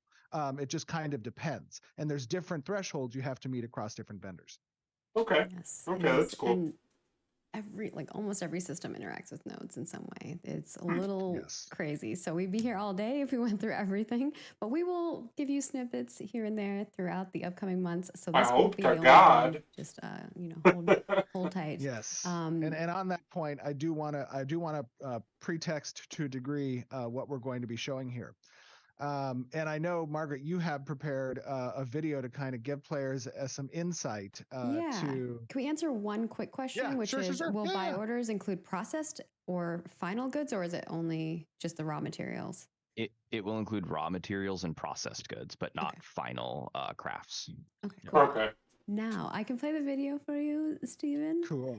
So before we play that, let me just preface something. So it has been roughly 2 years since you guys have been inside of a node. And always, that's a as long usual, time. I say that things are works in progress. Art is constantly moving forward. Things are constantly getting better. And you guys get to watch that progress as part of our development journey. And not everybody is built for that, but you guys are here and you guys are watching and you're giving us your feedback, and it's very important to us. And what we're going to be showcasing today, we can't showcase everything, Come right? Some on. things are still in development, some things have yet to be developed. And what we are wanting to showcase to you is a village update where we're showcasing some of the interactions we just discussed in this slideshow, such as mayoral activities, taxes, the initiation of buy orders, the completion of those buy orders, the use of inventory systems within the node to begin a construction sequence, interacting with the environment, and most importantly is now the What else you got? visual representation of the node structure at the village stage. And this is something that is representative of the quality that we intend to have with nodes for launch, and it is for Alpha 2. But what's most important from you guys when you are watching this is to give us, and it's about an hour-long video, so I told you today's going to be a doozy. It's okay, Margaret told you Steven. today's going to be a doozy. It's okay. But it is I think it's something. like 32 minutes, not actually an hour. Oh, I thought it was like 52 minutes. I was watching it last night. Mm. Did I watch the wrong 32. video? I might. Do you have the wrong video? Uh-oh. I thought it was 52 minutes. Oh no, my phone died. Everything's going okay. to shit. Well, it's either 30 minutes or 52. I'm pretty sure it's 52, but we'll see. It and so totally could be. My point is that when you guys are watching this, the best point of feedback is obviously going to be along the systems design that we just discussed, but keeping in mind that these systems are created when you're giving that feedback in a very intricate and interconnected way, and we don't have the ability to communicate all of the intent and purpose and all of the designs that are associated with it. That's So fair when you're enough. giving I feedback there, understand. try not to think about the niche points that we may have already addressed, but more the overarching intent of the system and how you feel it will interface with you as a player. And when you're giving commentary on the visuals and the interactions that you're going to see in this video, think about ways that you would like to see things done differently based off of examples that you give on our in your past gaming experiences and what you enjoyed about what's been done visually. And we have an incredible art team here at Intrepid. Obviously, our environment artists are always amazing. You're going to be introduced to 3 of them in this live stream. But before we actually get into the video presentation, I want to remind everyone where nodes have come from. And Richie SH, who is one of our glorious content creators in the community, he made a video doing a walkthrough of a Alpha 1 nodes where the core functionality was present, the expansion, the development, the collection of experience. People saw them grow there. They saw the construction there, and they saw some of the interactions that we've detailed. But just take a look visually at where nodes have come from before you're about to see Is where that nodes me are on my end? Was that And part you're of the right. live It's stream? 53 minutes.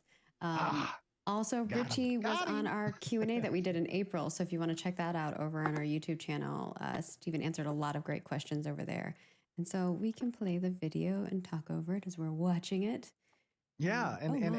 as we're It's 4K, so it We grabbed this earlier today, so. Oh, okay. Hello there. There we go. Hello. Not Yeah, centered. so just to give you guys context, this was back in Alpha 1.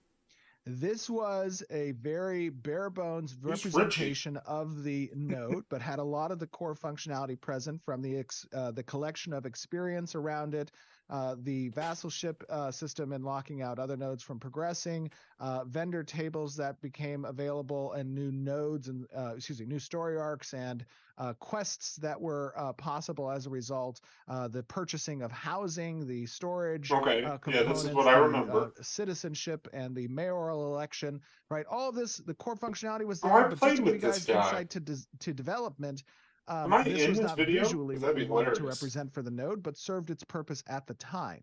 And so what we are going to see now is nodes for Alpha 2, the village update. And we're Why going don't to you have show him you more walk a about little more? nodes as we move forward towards Alpha 2.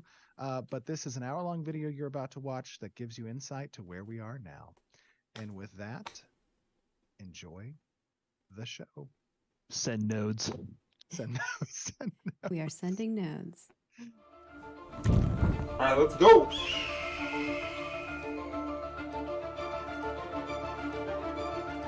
I'm really excited for this. I've been waiting an hour. How long have I been streaming? I don't know. It feels like days. Hour and 20 minutes already. The stream's been on. And welcome everyone to another live stream here in the world of Vera. And boy, do we have an I exciting got 3 stream rows of today. toolbars. We're getting too many abilities. back again. Too many. Looking at one of the most defining features of Ashes of Creation, Trees. the node system. Oh, And I am joined today by regular face on the live stream, one of our glorious senior designers, Mr. Chris. How you doing, Chris? Oh, I'm doing swell. I don't know if I'd say regular though. Well, I mean, there was once before, right? There was one other time. That's regular. guess Now that's it's 2 regular times. for That's a Steve. regular thing, right? I don't know. I feel like you're a regular on the streams. That's true. All right, I apologize. We are joined once again by one of our glorious designers, Mr. Chris. How Well, you doing, buddy? thanks for having me. It's great to be here. And for those of you who don't know, Chris is our resident expert when it comes to nodes. He lives, eats, breathes. they can never fire him. Any other normal bodily can function never let that's him go. He required knows nodes. revolves He is the around node. the node system. So I'm glad to have you with us because you know what there needs to be known about nodes. Where are we? Oh, sorry, we're lots of things need to be known, but we're outside of a beautiful node that's around the corner a little bit. Okay, and I believe I am the self-appointed mayor of this node for the purposes of what we're going to be demonstrating a little bit later. Yeah, the citizens aren't super happy that you invalidated the election process, but Wow. Wow. It's not an invalidation. It's a reaffirmation of the correct election process. So tell me what we're doing out here today. What are we going to be showcasing here? It's been a long Nodes. time since we've actually taken a Let's look go. at nodes, as many of you know. The last time we saw nodes was back during Alpha 1 in August of 2021. Wow. And nodes That's a during long that time time were, relatively early functional version. They had a lot of the core systems and functionality present that we saw, which was, constructing buildings and participating in quest hubs. I'm gonna have to go were pee able to or purchase soon. housing and become citizens. There was all that there, but they were a very early representation of it, and definitely not visually or aesthetically what we wanted to present. That's going to be part of what we're showing. But what are we doing out here today? And while you tell me what we're doing, I'm just going to adjust some of the winds. yeah, for sure. Well, today we're gonna walk through kind of Hurricane. the general process of what it takes to build a building. We're gonna get some materials. We're gonna get the nodes some materials. there we go. We're Give me gonna get some the wind. nodes some money. And we're gonna build ourselves a little service building. Nice. So we're going to go generally around the loops that players can expect. And obviously nodes are a huge system. They are As I said, one of the defining features of Ashes of Creation, what sets us apart from other MMOs, they reflect the change that exists within the environment based off of player activity, player actions, and players have governance over these nodes, both from a mayoral perspective and the way that citizens interact with the decisions that the mayor is utilizing. And as a mayor, one of those core loops is, as you mentioned, buy orders. Tell me, should I be starting one of these? How would I go about doing that? Yeah, so you probably should do that. There is a lovely menu you can open with the node button, N. Okay. All right. Oh, I see the Node button. here. And Anyone then else you're going knows to go there's a to the sandal treasury down here? page. Got it. I am on the treasury, and I see there's a Now- number of different items in our node inventory. Yeah, so including- these are node commodities, and they're the resources the node uses for lots of things like siege defense. They're going to use it for maintenance. They're going to use it to build buildings. They're going to trade it with other nodes. Okay. Cool. And these are essentially the resources that the node are going to be using in order to initiate those activities, like construction projects you were mentioning, or trading with other nodes. And what is the method by which we actually acquire as a node these goods? Because these goods are not things that exist within player inventories, but rather they are generated by players interfacing with the environment in some way, shape, or form, and then bringing those materials to the node to get transitioned into these node inventory items. Exactly. So we're going to do what's called a buy order. So if you look in the bottom left of your treasury screen, you're going to see a little plus button. You can click that and it'll open you up to a big list of commodities that you can select to kind of set some settings on the buy orders. Okay, cool. This is looking good. I like this interface. Always, I as do usual, like it. guys, everything that you see is a work in progress. We are moving towards It's our fine. Alpha 2, so you Just get to see, release as part it. of our open development, things that are still works in progress, like the UI.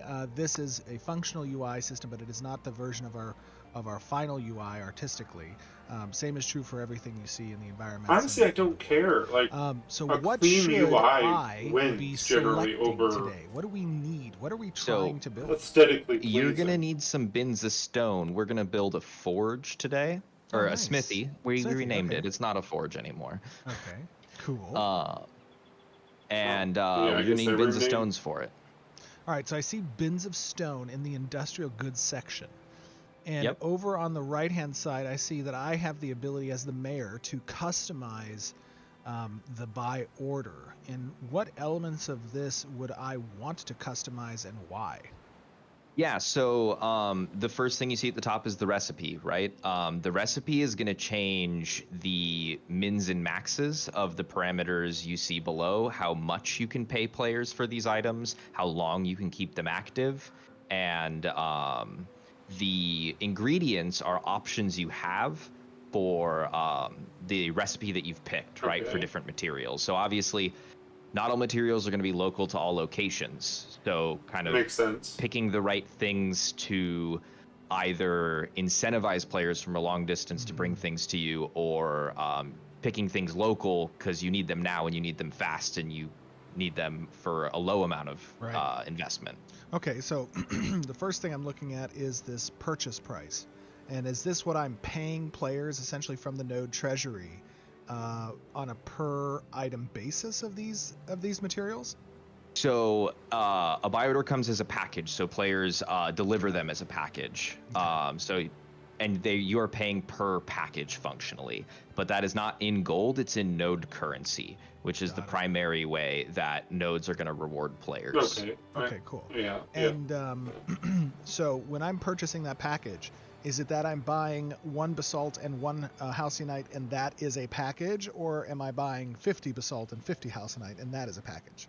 That's going to depend on the recipe, but so it's not exactly always going to be the same amount of each, Got and the amounts it's per package will vary based on the amount of investment the node has to put into the buy order. Okay, cool. All right, so Okay. I'm going to set this, because I am a benevolent mayor, and I believe that people should be rewarded for their hard work and effort in helping to establish what the node that we are collectively a part of needs, and I'm going to set that to 2, right, just above the minimum, just And I will barely say- above it. the more you pay, the more it will cost the node's treasury. Oh, okay. Maybe I'll set this back down to 1. No, I'm just kidding. I'm just kidding. Now you see why the citizens are mad. Yeah, Wait a he's minute, they're not something mad. else, They're this perfectly Steven. happy. We just had a election last week. There's a 99% approval rating for me. So Yeah, Fidel that Castro. 1%, they Okay. mysteriously left the node. I don't know where they went. They were in a plane. No, I'm just kidding. Okay, so all right, duration-wise, let's see, 3 days. Now, is this the amount of time that players have the opportunity to kind of turn these things in?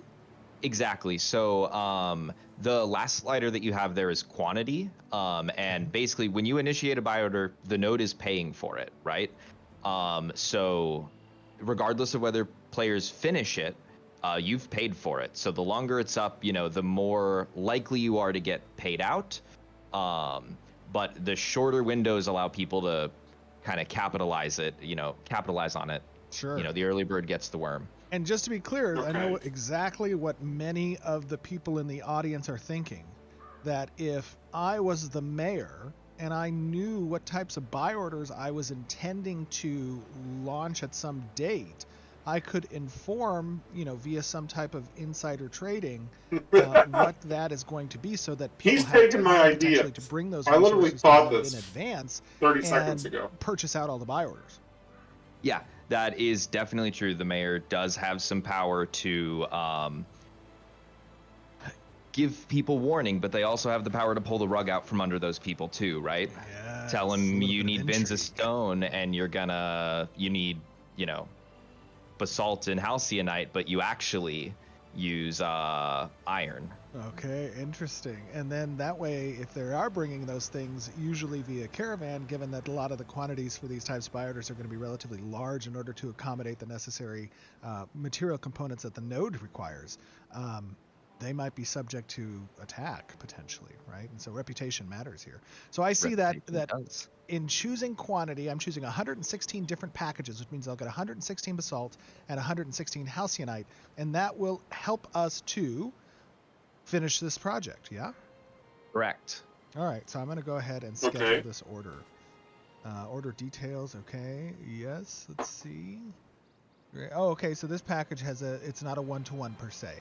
This is 117 packages, which will constitute a total of 696 basalt and 232 halcyon. Total reserve cost is 25. I'm going to confirm this. Okay. Okay, Right. there we go. All right, so it's kicking off.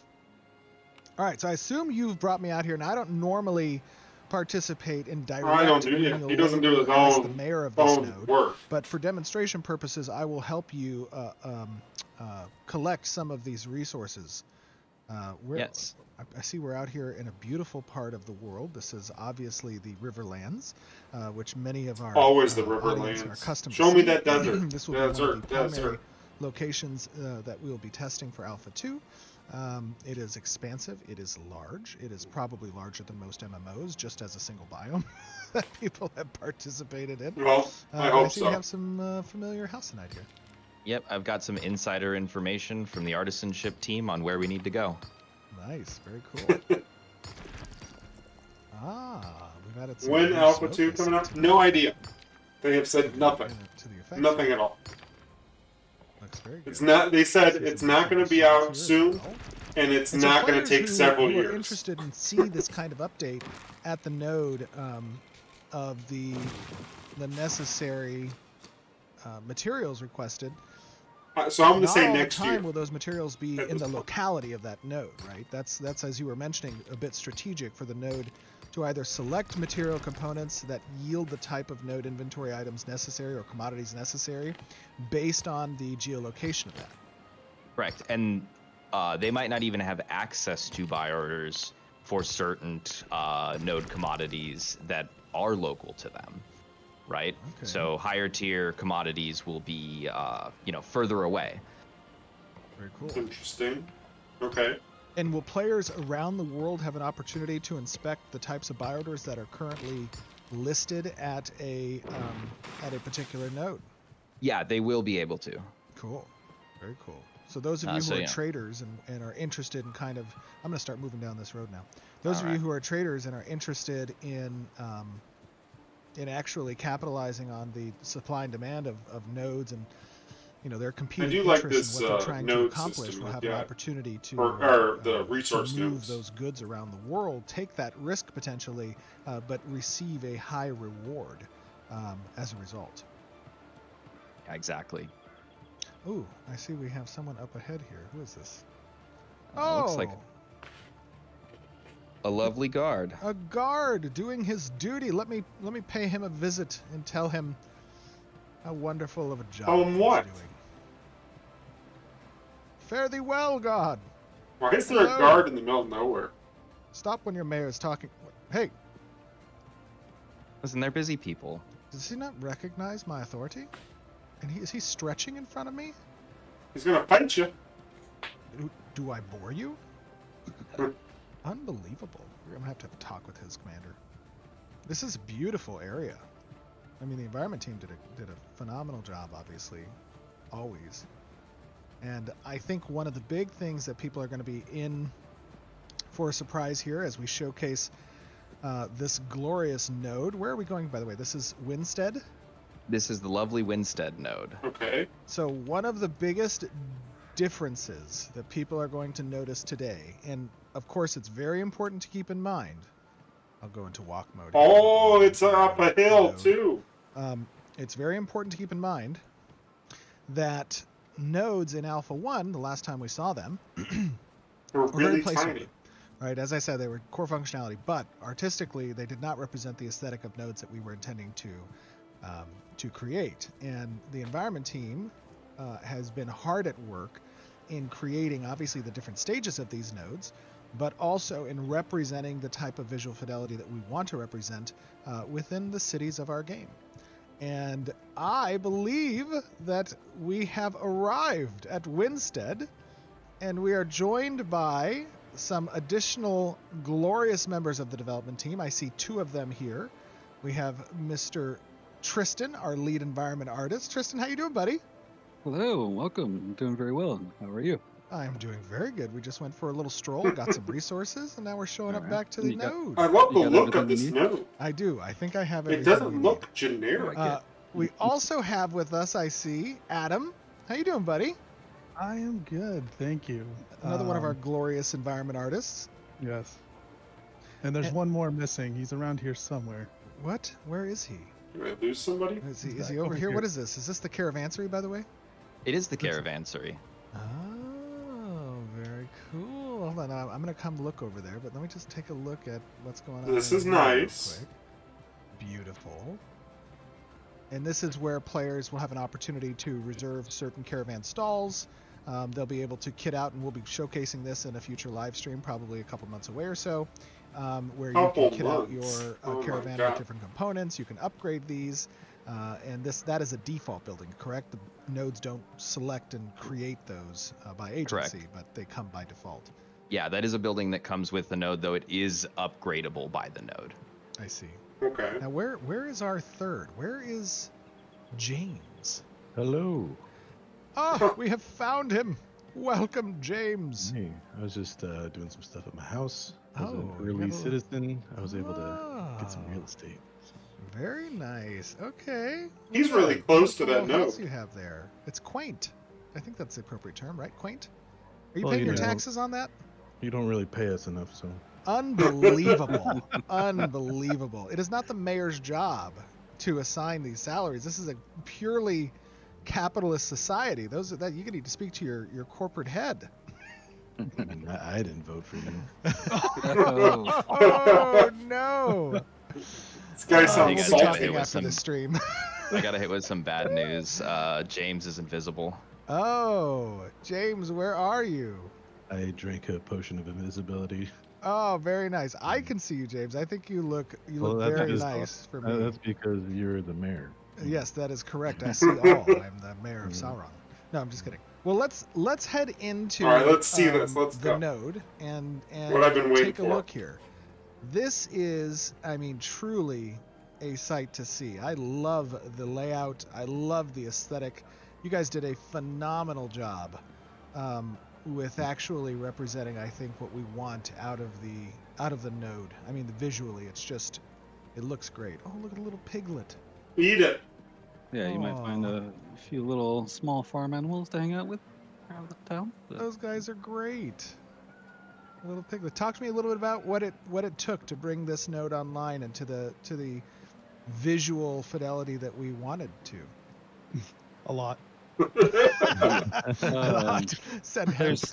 There's far more than just making the art here look good. It's also anticipating how we're going to approach 8 different races or more in terms of the amount of assets that we have to create. So it's more of it's not just an artistic problem, it's a logistic problem, right? So we have so much to do.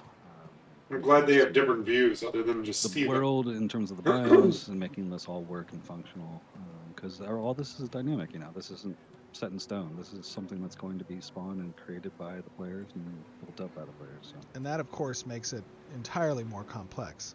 Oh, yeah. 100%. Like, Yep. we had to develop new systems for how we develop the art, how we lay out the art, how design can use the art, just so that it can be dynamic, it can be different races, Right. and it can show up in different biomes. Yeah. Yeah. Not to mention we had to build up a new aesthetic to really sell an Ashes of Creation look. Steven, before you go any further, can I show you something real quick? Yes, absolutely. Right back over here. You just come back here. I am on my Mercy way. readiness. Where? Oh, this is cool. So there's like these little back alley areas where. Tristan, why don't you go with him? No, Yeah. no. Yeah, no, it's okay. We posted something up here. Oh, what is this? Who's that little fella? Who is Tristan? Have What? you seen me? Who's that? I don't Who see is it. that guy? Is that Tristan? Yeah. That's true. Is that Lord Oh, Snod my goodness. himself? Oh, wow. I am currently on the missing board. You're here. on the missing That's board. Yeah. It's all right. At least people care about me. Hey, Oh, they're that's sad that awesome. I'm missing. Yes. No, you have a bounty on your head. Yeah, the reward Oh. reward is 10 cents. So. Oh, Well, no. I'll take it.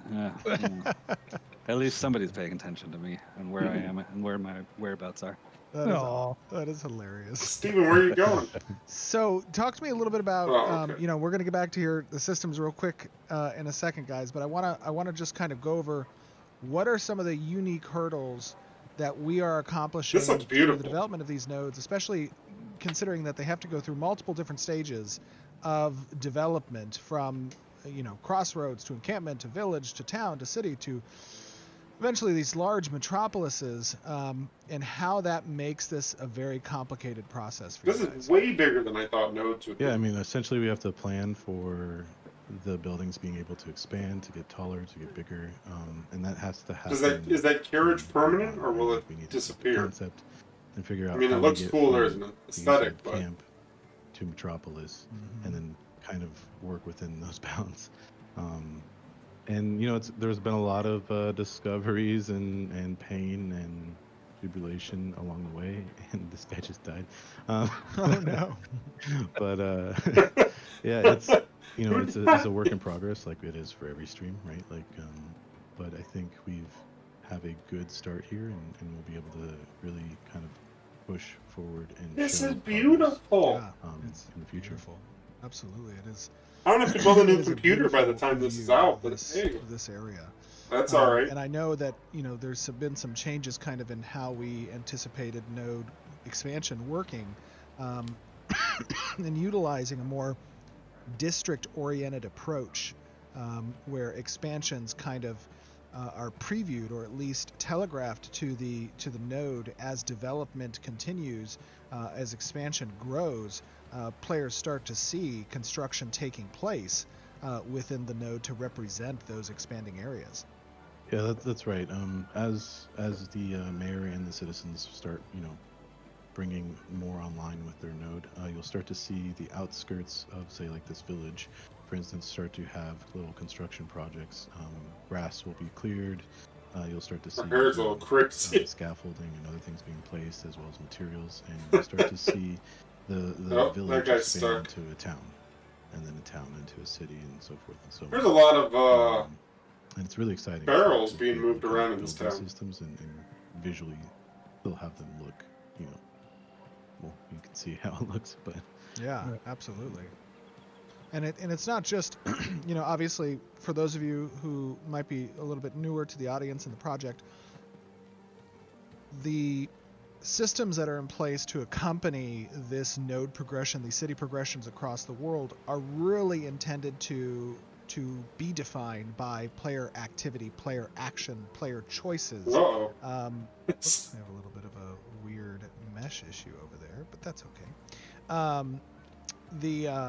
Really meant to reflect the player choices. Screenshot right? it, take And a that note. includes building construction. And as we were talking about earlier, these buy orders are the primary method by which nodes can procure the resources necessary. One of the other methods by which nodes can help kind of utilize that expansion is through treasury acquisition with taxation, with trade agreements and other nodes. Chris, we have some resources we've collected. Where are we going to head to next to kind of utilize that? Well, if you Good follow question. me over here, Alrighty. we're going to go to the warehouse. All right. Whoop. I'm on my way with you to the warehouse. That was a little glitchy. Now, this is a building that you're going to, manage your material and item storage. You're going to obviously interface with the buy order manager. I think he's called the requisition agent these days. All right. Cool. So if we're going to want to talk to this lovely fellow over here. This guy here? Yep. All I right. need some floating names. Let's see here. Okay, here we go. All right, and as you see, kind of the portrait still, outstanding. You're going to see that some of the UI. Greetings, citizen. I am tasked with purchasing goods. How dare him refer to me as a citizen? We need to fix the greeting tables. I mean, really, the disrespect. Okay, I am tasked with purchasing goods, which the node uses to construct and maintain its varied services. Would you like to see our current requisitions? I would indeed. Exchange rate. Okay. All right. And so now anybody who is participating as a citizen or as just a player in the game can go to these locations and they can fulfill these buy orders. So right now I'm seeing that I can adjust the quantity of goods that I'm going to be offering to the node. And we might have a little bit of a problem here because it's saying that the total value of goods I want to contribute are 232 currency worth, or gold worth, to the node. Well, you're exchanging you're getting 2 for every package you're fulfilling. And you can fulfill all of them, it looks like. Should I do that? I mean, do you want to share the love? No. Okay, I'll do that. So I exchange. Confirm. Let's see here. Total materials. You did not Purchase this order understand for that. 232. I will confirm that. Boom. Done. So now I have acquired node currency in exchange for this for these materials. Correct. Also, you did all of it.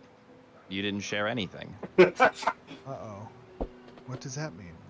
Well, the currency is bound, so you can't trade it with anyone. So you fulfilled the whole buy order, and you took all the reward. Oh! I thought you meant share as in, like, I would take that and then later I would use what I received and give those to other people in other means, like through, servitude as a servant-oriented type leader. Yeah, You know what I mean? okay, Like, I didn't know you Steve, meant actually not fulfill the order. Listen, I need some node currency. Oh. I'm sorry. I didn't know that's what you meant. I thought you meant share as in, like, me give more resources. I didn't. Okay. Will that be a problem or are we good? No, we're good. We're good. Oh, okay. I'm Cool, just a cool, little cool. hurt. Oh, I'm sorry. I didn't know that. Well, I can speak with a guy. I know some people here at this node. Okay, for sure. Hook me up. All right, so we fulfilled this buy order. What is next in this loop? So now we are going to talk about taxes. You just spent, as a node, 25 gold to initiate that buy order, right? Yes. Eventually, we're I going to see need... the treasury says I have 75 remaining. Yeah, and that should be enough to build the building, but you probably want to start replenishing now, right? Yes. So you're going to open up your node panel again. Alright. And take yourself to the treasury page. Done. And you're going to look, there's a taxes area. Taxes area. It says tax rates. Oh, I see that. Okay. And you're gonna, You're going to be able to adjust those as the mayor. Did not see So I'm that. gonna go to advanced details. Yep. Okay. Oh, I see. Okay. 50% And tax so rate? this That's is, I see that there what are is a this? number of different potential modifiers. These probably are going to be offered out as either the node levels up or as upgrades. How does that work? Talk to me a little bit about these Yes. modifiers. So at a high level, in early node development, you're not going to get access to a lot of these, right? This is probably pretty close to what a node level 3 is going to end up getting. Okay. And we've broken the things Okay. that cost money in the node into different categories, right? As the node levels up, you're going to get access to kind of deeper controls on the taxes so that you as a mayor can Tax the kind of shit out of people. incentivize players to come to your node to do certain things, right? If you're a node that loves, smithing, you're probably going to want to lower your taxes on artisanship to incentivize players to be here. But then you might want to drive up taxes in other avenues that players aren't necessarily coming to your node for, but are using out of convenience, right? Mm-hmm. Okay, cool.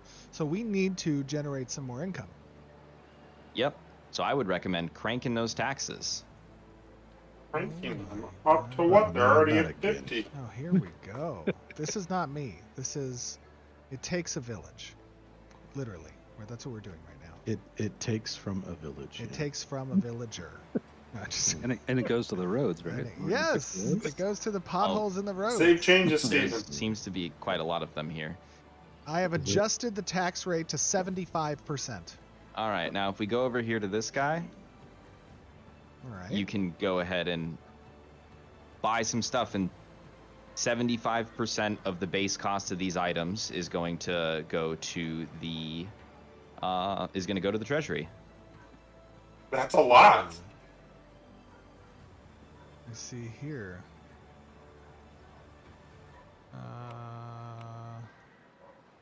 This is a bit grayed out for me. Maybe I don't. Guys, again, you're going to see some placeholder stuff.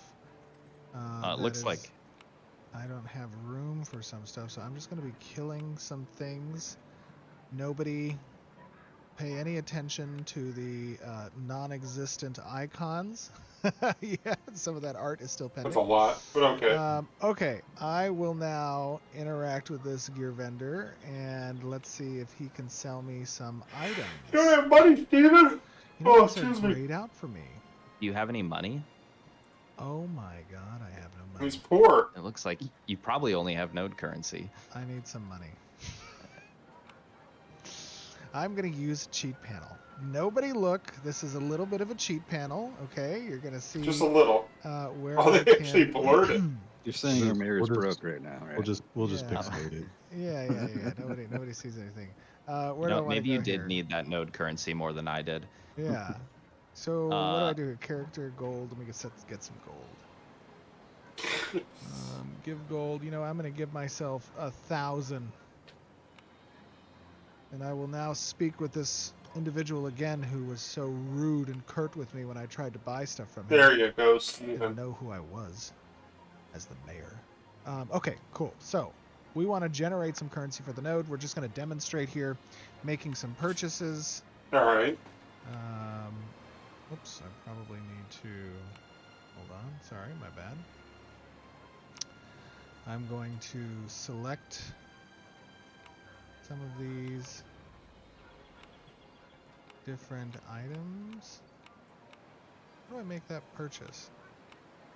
Double tap. So I'm just selecting these items. Yep, you should just be able to right click them. Right click. Oh, there we go. Yeah. My bad. It's your game, How much Steven. gold do we need for the node right now? This is more not for you to just make a bunch of gold right away, but just to make sure we're getting more gold over time. We have Okay. enough to make the building. Okay, let me check the node treasury. The node treasury now There is we go. 112. That should be plenty. So now, you want to build a building, Steven? I sure want him to. All right. Well, let's go have a nice little waltz. Well, actually, open your mayor panel here for us. Okay, mayor panel is open. And you're gonna hit N and go to the buildings tab. Done. Now, here you're going to see a list of all the buildings we currently have constructed. Since this is a pretty new node, all the buildings in this list are what we call default buildings, which means they come pre-constructed with the node. But if you scroll all the way down to the bottom, you're going to see the empty plots. Okay, very cool.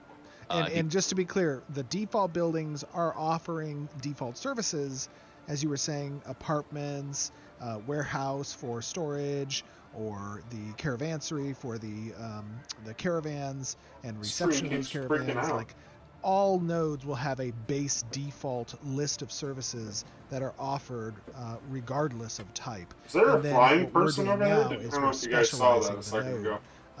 To cater specific services in order to draw traffic of players to us. Correct. Yeah. All the services that come default with the node, we've kind of, as a design team, deemed essential, right? We want caravans to move around the world, so everyone should have a caravansary. We want players to have storage, so everyone should have a warehouse, right? Cool. But that doesn't mean those default buildings can't be upgraded and specialized themselves, right? Awesome. But the empty plots are where you really get to start specializing your node. That's a lot of options. And I see a smithy under artisanship. Correct. Okay, I've selected the building. Yep. Oh, okay, here we go. We have a little bit of a tree here that talks about its expansions. Yeah, so buildings can expand, and as I kind of alluded to with the default buildings, they specialize as they expand, right? So this isn't like a traditional skill tree. It's exclusionary, more like a tech tree, right? Mm-hmm. So selecting the next upgrade for it will lock out the other two paths, right? Interesting, okay. So as you get better with a building, it will continue to narrow, which allows lots of nodes to carve out lots of niches in the world. Very cool. And so because of this, because it's exclusionary, it would be relevant for certain nodes in order to achieve a broader spectrum of upgrade potential within a particular building type to potentially build multiple of these buildings. Yeah, exactly, right? If you want to be the home to weaponsmithing in your node, you're probably going to have 3 smithies to capitalize on slashing, bludgeoning, and piercing weapons, right? Interesting. And then there are other things you can do with the policy system or with the relic system to kind of amp that up even further. Very cool. Very cool. And so let's say, and I know we don't have this, or I'm not sure if we have this yet implemented, but let's say, for example, I as the mayor, I'm about to start this build, right? Do I just click on this build right now? Yep. All right. Oh, okay, here we go. Construction requirements. So I have the bins of stone, and it looks like we have the cords of wood. Yep. Citizen contribution. So the citizen contribution, that is in reference to when this construction project begins, citizens will need to come to the building and contribute resources to aid in its development. I like that community aspect. So unlike buy orders, you're not directly rewarded for this, right? As a player, this is kind of our way of ensuring that citizens want the thing that the mayor is asking them to do, or is spending resources on, right? So if you're a mayor and you're just like, I'm going to build a bunch of this building that no one wants, then players aren't going to contribute to it, and they're not going to get built. Good call. Very cool. All right, let me confirm this. Players will have 2 million days to provide the resources for construction. Well, that's good. You know, I want to be a lenient mayor. And get more lenient than that. As many in the audience know, we expect Ashes to have a very long and fruitful lifespan as a product. And 2 million days is a bit on the, maybe conservative side of what we'll actually see overall. But I think it's a worthwhile time. Are we good with that? What do you think, Chris? Yeah, that sounds great. Okay, 2 million days it is. Okay. Okay, where do we go to see this building?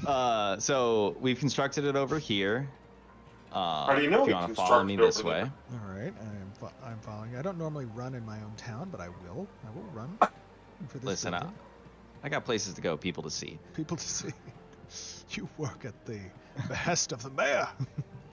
So You notice there's a gentleman here you can talk to. All And Does this he also is work the. for me? Just to be clear, he's a foreman. He does. He does. Okay, Technically, very he good. works for the city. I am the city. I am the law. I'm just kidding. Right. And this gentleman is the construction foreman. So this is where players will get to go to donate resources to the construction of a building. Okay. Okay. All right. Let's see here. So he has nothing of nothing acquired. Well, what is it you say you do here, Mr. Construction Foreman? He hasn't collected yet any resources? Oh, you just initiated it. Do I have to do everything myself? Should I give him 100 of the oak log? I mean, I think that's a fair thing to do. All right. Let us donate. We shall donate to the foreman. Something. Oh, it's beginning to construct. I like that. Now, Bruno and Scott did a great job with this construction, animation, and visual effects. As you will see, you're going to see a sped up version of this here, but typically, Chris talked to me a little bit about the time expectation for these types of projects, and of course how that's a variable depending on the stage I of the really node like that. and the building type itself. Yeah. So, we want this to be an exciting thing. So once materials are kind of contributed to it and it's Look at the thing, ready to finish, there's going to be, any kind of variable from Not the pig. 15 to 20 minutes to even a couple of days for it to finish constructing, depending on kind of the power that the building offers to the players, right? Very cool. And James, Adam, Tristan, talk to me a little bit about how you guys go about constructing these different, more modular sets of building creation, and what it takes to kind of He didn't finish this, master though. He only that put 100 across wood the in. multiple different cultures that we're anticipating to present within these villages. You want to take that one, Adam? Yeah, sure. I mean, it's a lot of trial and error, but it took a lot of practice to figure out, what the correct size of the buildings and the plots, the walls, the doors, all those things are, and then to dial them in so that going forward, any future races, it's all kind of. Well, I think it stopped there plug and because play, as long as we're making them. Steven to didn't put all the specs. materials in. So that's the big cool. thing is the aesthetic and how that will change between races. If that's which real, is, how it works. Still a work in progress, but like in this, for example, this one is a lot of Anglo-Saxon type architecture influence. Yeah, the Kalar, absolutely. Yeah, but that's how it Fireworks works for the most part, and it's all modular, so we can make these buildings in mostly any size we want. So it could reach all the way up to the sky. That's really cool. Multiple floors if we wanted to. Not saying we would, but and that's the idea. So then this right here will construct those pieces for the player, one piece at a time. Very cool. Very cool. Yeah, I love the we previously had a different version of this in oh, look, it has little fireworks playing above the building. That's awesome. So it's drawing attention kind of to the Oh, this thing's huge. We had a version of this obviously in Alpha 1, and that was very sped up for what we were trying to accomplish there. This technique is meant to more represent that longer period of construction requirement. And a lot of what you see right now, it's technically being generated procedurally by the tech from our tech art team, which is Bruno has been putting together, which is like basically we kind of took an approach similar to other games that you might see in like strategy games and stuff like that. So there's a scaffolding approach that kind of builds things up and forms around, and you'll see some people kind of working and hammering. It's very rudimentary at this current point in time, but yeah, no, the goal is to have it be as versatile as possible, so that when we actually need to make 100 of variations of these, we don't have to sit there and make animations. What was that whole conversation? Which gets very complicated, very expensive. But in this case, it's more of a procedural, you plug and play, like Adam Right. said. But Let I things do run. I do want to clarify that we're not saying that these nodes are fully procedurally generated. It's the building aspect is, but the nodes themselves still have a handmade aspect to it. Correct. Yeah. This is all just for the construction phase, so we can kind of have things done in a way that feels natural, but doesn't really take years and years to actually complete the final product. Right. Awesome. Absolutely. Very, very impressive work. So, Chris, now that we have That building's constructed huge. this smithy, Where's that little what duck? are we doing? Do you have a little duckling following you? The ducklings are very aggressive right now. I have one following me right now, Oh my god. but that can be fixed. No. Do it. No. Do it. Do it. not kill that. Do it now. Do it. Do not kill that duck. Oh my god. Oh god. Oh What are god. you It's very aggressive. doing? What are you doing? You Did you just monster. murder that duck? You You monster. just murder our tax rate. Just oh my god, you can't kill innocent animals over your disgruntledness tax At least rates. he I didn't would, kill I the would say that's pig. more for food for the village, but And rebellion. I'm trying to. What have you done? Little mouth. You can't even eat that. There's not valuable meat on this creature yet. That was just I it's just got a hunting certificate, so. Did you really? Oh no. Oh, you're no. dead. Well, oh no, oh Wow. no. the goddess of creation herself has smote you. I do like that Fair death enough. animation. That does look a lot better than I thought it would All be. right. It needs to be done. Chris, what are we gonna do at this smithy? Well, what do you want to do? We can do some armor smithing. We can do some weapon smithing. I honestly think after that heinous act against that duck, you really needed some better weapons to defend the beautiful duck creatures of this kind. node. Agreed. I am so angry. I could just scream. Oh, Sorry. well, over here is the weaponsmithing station. All right, cool. I was looking at this a little bit earlier. Whoops, I turned off my UI. All right, what do we have? Well, I hear the artisanship team hooked you up with the ability to make a blood sword. Oh, do I have materials? Oh, I do have some materials. What He has should no I idea use? what he's Oh, the got. sandals of holding bag. It's like infinite space. That is a GM bag. Okay, so I do have some materials. What do we want to do with this material? Do you want a blood sword or not? Well, I mean, I don't know. Do I want a blood sword? Is a blood sword good? Is it better than what I already have? Where is the blood sword? Crystallized blood sword. Look at Okay, I see. It's gonna be a pretty spicy sword. okay. Okay, very cool.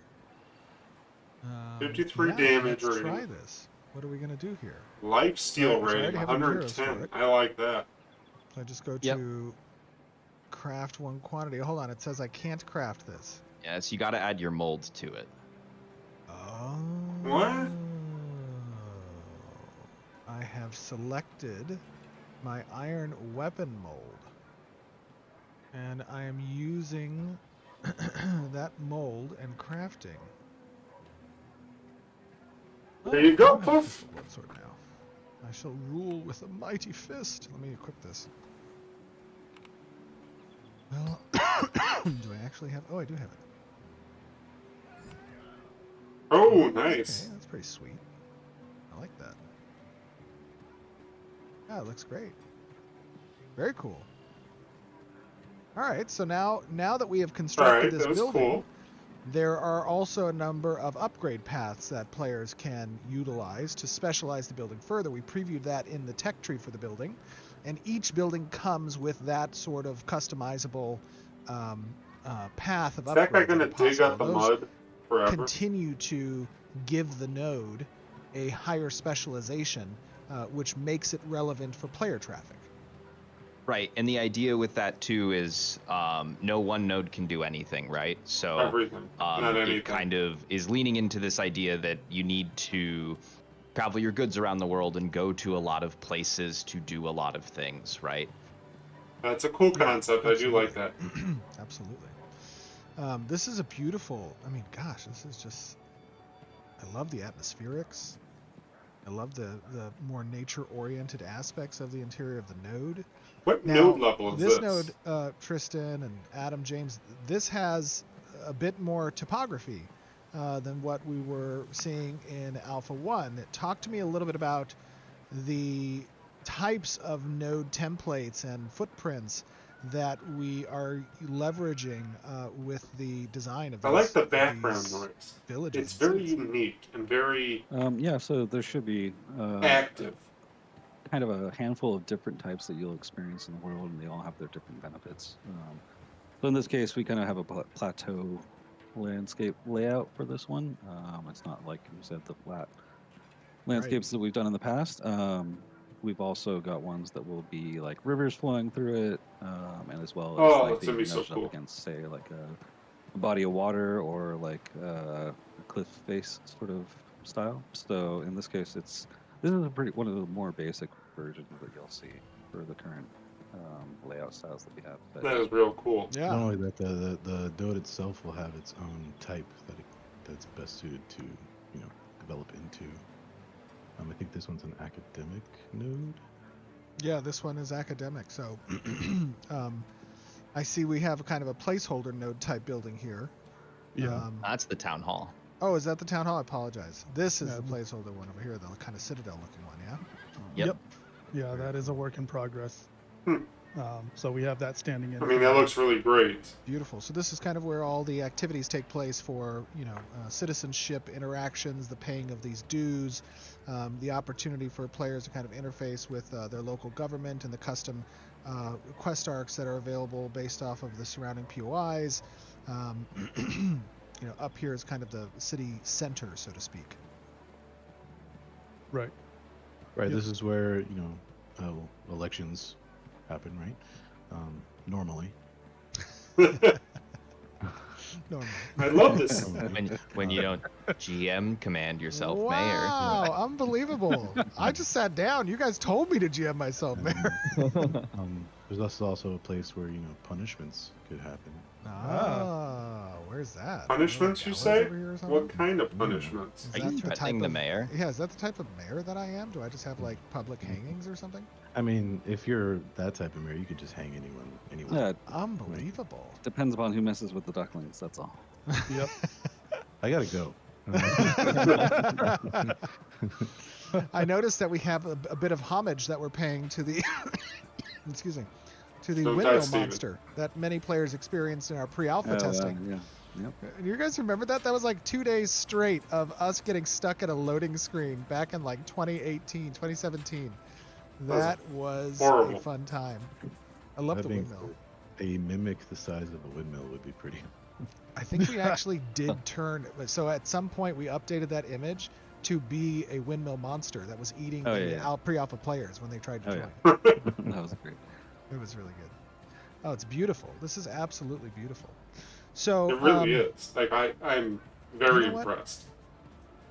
I would like to thank each of you for showing our players the update to nodes. This is one of many updates that players will be seeing over the course of the next time till Alpha 2. And as it relates to kind of the systems design of these nodes, showcasing the core loops with the mayors helping to initiate buy orders, as well as commissions in order to generate these node commodities, these node inventory items, by which then the node utilizes to kick off certain either events or service building constructions that create an additional loop for players to participate in. I think that this is very exciting, that the It node is is very absolutely exciting. beautiful and it hits the aesthetic that we want. But what's most important is to get your guys' feedback in the community, you guys as our players, giving us your thoughts about the visual fidelity that these villages are representing. You'll have an opportunity to see additional node stages as What we do you guys progress. think of this? This Like, is what- a lot what of is- work that the what environment do you team think has about been these doing a nodes? phenomenal job, in my opinion, in creating. But you guys need to give us your thoughts. You like what you see here? What Yes, can give be us done your better? thoughts. And then we are going to chat a little bit more about some of the system changes that we have introduced as part of our road to Alpha 2 as it relates to the nodes. Okay. So, I yes, go forgot, ahead. Yeah. Is this nodes part 4 or part 5? This- I don't Oh, know. no. This is He you're doesn't gonna know kill at me. this point. Steven, I This hope is you're okay. this is not yet Nodes Part 4, but this is getting close. Okay. No, you guys did a great job. Yeah, I'm Looks sure really everyone good. will get that reference there. But yeah. Yes, exactly. But Chris and I will be joining you guys in just a moment to talk a little bit more in detail about these systems in just a moment. Thanks, guys, for joining us. Appreciate it. Thank you. Thank Bye. you. Yep. Bye. Bye. That is real beautiful. That's something else. Seems like people enjoyed it. I'll be playing the video in the Yay. background whilst we I'm continue to chat. That was There real were some nice. questions in the channel that, or in various channels, all the places we've accumulated them. Our community managers are hot on the trail, and of course, social media. The first one here is, can node NPCs be customized? If so, what kinds of customization options are there? And can NPCs be upgraded and with things like crafted gear? Yeah, so there are a group of NPC types that can be customized. Those are the Okay. mercenaries and the guards that defend the node against events and sieges. Cool. Those customization options are conferred through utilizing upgrades within buildings like the barracks. But if we're talking about appearance, can I change their hair or their facials? That is not It's a something little that too is much. provided to Like, the who players. cares? Can we cook duck soup? No, I'm just kidding. That's not the question on here. The chat was just losing it. And the apples, the guy It's every handling time I apples. click off a Twitch, the Clearly video there are goes bugs. crazy. I There's noticed. Applesmith. We There's know. Applesmith. Applesmith, yes. Granny Applesmith. No. Can you Yeah, no, kill? Oh, go ahead. just to touch on what you said, clearly there are Yeah, bugs. bugs, yeah. Absolutely, guys. Always remember, when somebody, out there who's perhaps, not watching development as closely as our core audience is, expressing to them that this is work towards Alpha 2. Things are work in progress. There's going to be bugs. You're going to see weird things. That's the whole process of development. We're showing you a slice that we bring up to a little bit more level of what some would say is Higher polish, fidelity, right? yeah. So that exactly higher fidelity, so that we can get a good amount of feedback from the community, and you guys are not obstructed by things like visual Because sometimes fidelity. we set buildings up in a node and it's all gray boxes, right? Like we don't show you Absolutely. guys Oh, that yeah. because Yes. we're playing around with layouts and ideas and how the flow feels, Yeah. and sieges Well, and level design. But it's we don't also show a you that because it doesn't. it's a You'd be like, what difficult is barrier this? that yeah, exactly, the gray boxing and the prototyping. For those who are not in a line of development work, it's a difficult barrier to make it past that visual, that dissonance there. So that's why we bring things, when we showcase these systems and whatnot, we bring it up to a digestible level. We try. Yes. Well, that's cool with me, man. 2 hour That's cool with me. digestion.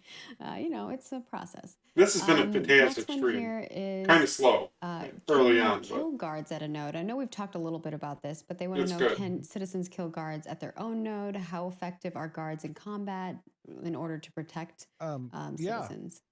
Guards are capable of being killed. However, that is a very tall barrier to surpass, meaning that their skill level is relatively high. Their damage mitigation, their output and power, those things are very difficult to overcome, but they can be killed. And again, you can upgrade guards through policies, through upgrades, Maxing out my within barracks guards. structures, and I'm even not losing place my mercenaries and node. guards ahead of certain events. All right. And the next one here is, can node to node, well, I guess following up on that, in Yeah. sieges, will guards be more active, or are they going to play a more passive role? Good question. During sieges, guards and the Mercenaries? Merchants and NPC. no. quest givers? Not non-combat NPCs are despawned during sieges, Okay. unless they're relevant from an objective perspective. And then combat NPCs, which include the garrison, which is a military detachment that gets spawned based on the upgrade choices that the barracks have been made, Okay. and the existing guard populations will be present to participate in the What siege about the from an mercenaries? AI perspective. Sorry, I just want to add that little bit on there because I think they were asking about sieges too. Can Yeah. node to node trade supply some of the commodities that are not present in the node that starts Absolutely. The buy order. Okay. And Yeah, does that trigger a mayoral caravan between the nodes? correct. So mayoral caravans, which Okay, I'm cool. not sure Cool. we've elaborated too Talked much on. We about talked them, about but it. yeah. Yeah, essentially what happens is mayors who need certain resources that either they don't have enough of or that they're prospectively investing in, This was they will streamed initiate earlier a today on Twitch. mayor Yes, request. And it any was streamed node maybe that like is that 7 hours sees that ago. request on the mayor So I'm just on watching the through it. So you can go to their Twitch. mayoral You can see node, the whole thing excuse me, from the the mayoral start. You caravan can watch drop-down my menu, video from the will have an start. opportunity to I've gone through the whole attempt thing, to fulfill and I think they're going to the upload trade it to request. YouTube as In well. order to fulfill a trade request, a node must have a certain level of relationship with that requesting node. At a minimum, it has to be a trade agreement relationship. And then there's a limited number of those trade relationships that you can have, and that scales up to eventually alliance perspective. And then once the node requesting mayor accepts a potential fill order, then a system spawned caravan is generated, and the transit is completed. Okay, that's and cool. the players can participate in helping to defend that or not. And we'll have more I information like about that. caravans Cool. coming up in a future live stream, so stay tuned Yes, very for that. soon. Very soon. How soon, Steven? Then the next one is, can we see the empty plots so that we can plan out the physical placement of buildings? Can you see the empty plots? Yes, there will be a node map that players will have Yeah, I access saw that to menu within the UI. when they were doing the And video. on that map, you'll be able to see the plot locations. Yeah, and you can see them in the world too. Like if you walk around, you can tell that a space is used for a building, like a governmental building. Okay. Yeah. And then the next, I think there's a follow-up to this. Can you choose where to place them? So we talked about this earlier in regards to that, which is there are designated plots, but the mayor can choose which plots to place them in. And so what Stephen had stated before is that there's some strategy to this, right? If there's a plot that's close to a gate and there's a plot that's further inland in the middle of your node, maybe you want to be strategic about which buildings you place near the door because those ones might get destroyed faster. Makes sense. And then if a siege happens and you have to, it gets destroyed, now you're having to put more resources into that to fix it, to bring it back up to a non-disarray. So hide your valuable stuff status, by the center. You want to be able to use it, right? Yeah, and basically just the quick answer there is, of course, plots exist within the node and all buildings can be placed in any plot. All right. And then understood. Is the game time requirement, the 2 million days in-game time or real time? Clearly not. That was a bug. I was just making jest of that. And again, to reiterate, the UI is very work in progress. You are seeing what is the version of our functional UI, which is not representative of our artistic. I thought they had another half an hour to go. It's only 15 minutes left. The mayor can be like, hey, I want this to be done within this time frame, and they have like a window that they can choose between. It would be cool. That is dictated by the type of building that's being constructed. So each building has its own associated. Damn, looks a lot more fresh. Rate, good cake. Yeah, that is some quality cake flapping. By certain. I don't know how much you saw, Joe, but there's a part where they're walking through the town, and there's a person's hair that's just all over the place. Faster, but the more powerful. You can tell those physics are just not working right. Probably take more time. Correct. Is that a good annotation? Okay, cool. You actually might see it here in about 5 minutes of this video. I know we're gonna have a million. We'll be here all day if we answer all the questions. Oh yeah. So we do ate something weird. You all go at some point. What did you eat weird? Do a quick studio update. If you don't mind, Stephen. Absolutely. Was it by choice? Studio update. Things are going very well here at the studio. We continue to grow with, of course, your guys' help out in the community, spreading the word for Ashes of Creation, especially our content creators and those of you who are yeah, Joe, I think you missed all the juicy parts where they're walking through the village. You should. I highly suggest you go back and watch it, either on my stream or go and watch the 4K version on their YouTube channel. Show that on social media. That's some pork that was most likely too old. Who is watching this? Oh no! Potentially applying for the team. You can always visit our company website at and take a look at what roles are available. Our hearts go for the list of careers, yes. There we our go. hearts go out 100% to some of the studios that we've been seeing having layoffs recently. That is always a very sad sight to see. This is a very close knit and small industry, and many of the people who are a part Yeah, of you know, these man, development that bad studios are pork, there you're because probably of gonna have a a bad sheer weekend. I'm passion just that gonna they let you have know. as being one of us, a gamer, and wanting to make something that can make you guys, their communities happy. And it is just a very sad thing to see sometimes when these studios get closed down, either through mismanagement or, through whatever. And we're And trying on our end to have some scalable solutions in place yes, for things like that, yeah, because we understand in development, there's times where, hey, you need a lot of QA or a lot of CS or sure, influx of artists for certain times of things, but you don't need them for the longevity of the entire hmm, project. And so coming up with solutions that are like contractual or things like that right, can really aid in that. So it's not like, hey, people are getting left, laid off left and right. I think, yeah, again, that's something that we're trying to be conscious of at Intrepid Studios as we grow. correct, And like Stephen has said a million times, we are trying to grow smartly and only get people in the roles that we really need at the time. So that means correct. some teams are, wearing many hats because that's what that life is Absolutely, like. Yeah. yeah, absolutely. We have over 150 developers now at Oh, Intrepid, and that touch the project in some way, shape, or form here in San Diego. We are continuing to hire, so 150. send people our way, good people our Damn. way. Send them I our didn't think it was way. that many, honestly. And of course, we did like a potluck this month. It's been fun. But The that's a studio, lot of we're people constantly always trying to for a game. celebrate the little things, the little moments that we have internally with our internal milestones too, because that's a good morale boost.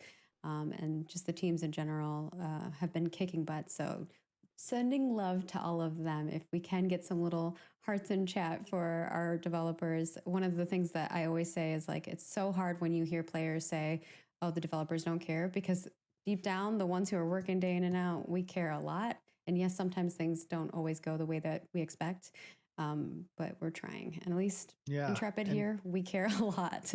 absolutely. And just to give a shout out, guys, I know I was watching chat. You guys, it seemed that the sentiment was resoundingly positive with regards to the visual direction that the nodes are I taking. would agree, Just yes. want to give a shout out to our art team, in particular, our tech, our tech artists and our environment team.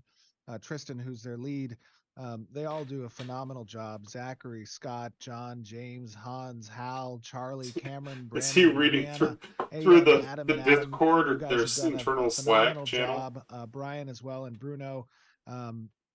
Just big hearts in chat for them.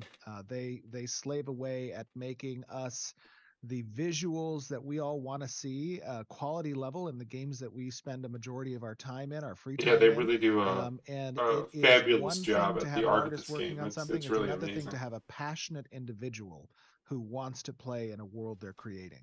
And I feel very, very privileged and blessed, and I express the sentiment on behalf of our community. Our team of developers, artists and all, continue to strive and do an amazing job. So very well done, Intrepid. I think that this was a great moment for the community to see the direction that nodes take. We are the node game. This is a fundamental world building aspect that MMOs have not historically seen or had an opportunity to leverage or utilize to the degree that we are doing so. To a That's a degree, fair point. that's the risk that is Ashes of Creation. What will players do with this newfound power? But at the same time, I feel it's the most appealing one.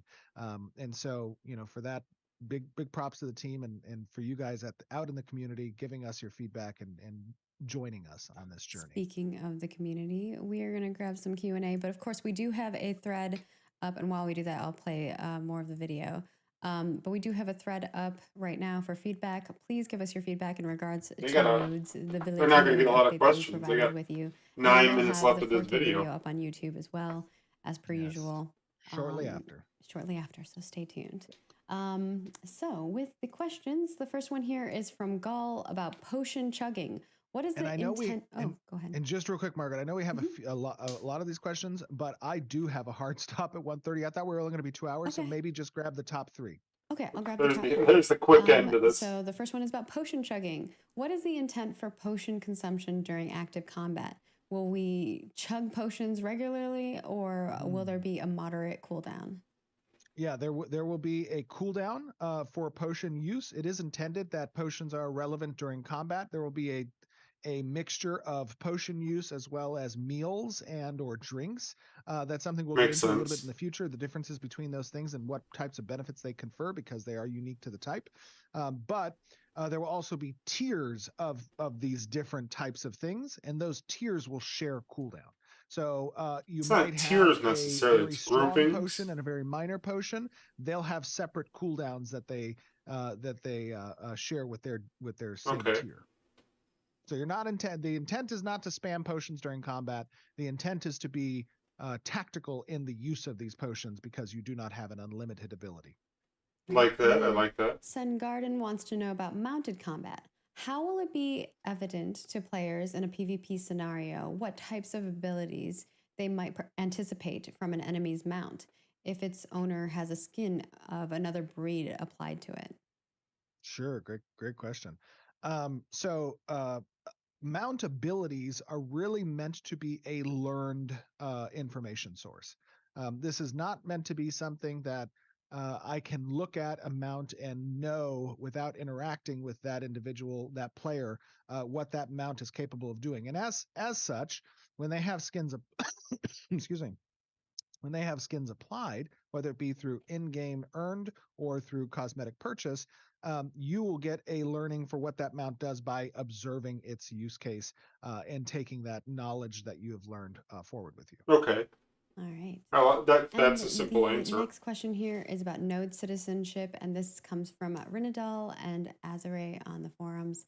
And they want to know, can a player be stripped of node citizenship by any player agency other than node destruction? For example, being exiled by some government process? If so, what happens to their house? No, they cannot be. There is no player agency function that allows for a citizen to be dismissed from a node. All right. And that is it. Oh my Ooh, gosh. we We did it. made it Oh to my the end. God. It has been a long journey, but The thank you all weight so is much. off my shoulders now. I know. I was Our having like shoulders. a little heart palpitations at the beginning. But I always do that before the streams. I get so nervous. Don't forget that Stephen will be joining the discussion round on September 10th. That will be streamed at twitch.tv/Yokai Theater. Oh, those We'll be guys. making sure that you're aware of all of these things. That and should all be of the interesting to social watch, channels, especially so make after sure this you node follow video. us so Like, that give you don't everybody miss like out. 2 weeks to There's sit going to on be it. a lot of answers, I'm sure, about node things and variety of other stuff. We'll see. And, you know, of course, please head on over to our forums to leave us feedback. We're very diligent about making reports for our development team. And you can find that at forums.ashesofcreation.com. And of course, we do have the None Forgotten Cosmetics swap over that's happening on September 13th at 11 a.m., where our last cosmetic set will be swapped over. So that will be our September set. And there will be an FAQ with that set giving you further details. But if you have any questions, make sure you let us know so that we can ensure those are in our FAQ. Okay. We do have an FAQ in the August one, so check that first to make sure the question's not already answered. And of course, we would like to thank you all for joining us. We hope that you enjoyed this, that you stuck around with it, that you were hydrated and walked a little bit during it. Well, I didn't walk at But all. we also want to My thank legs fell Bucky, asleep. Chris, James, Tristan, Adam, and of course, Stephen for their time because these do take a little bit of time. And we hope that everyone stays safe and healthy and that you follow us in all of the things. We are Ashes of Creation in every place that you can think of. Give us some love over in all those spaces. We try our best to keep content and, you know, keep you filled with some Ashes of Creation content almost daily. So come hang out with us over on our social platforms. And we will all see you next month. Bye, guys. Toodles. Cool. Well, that was an exciting video, guys. What do you guys think? What do you think positively of that whole thing?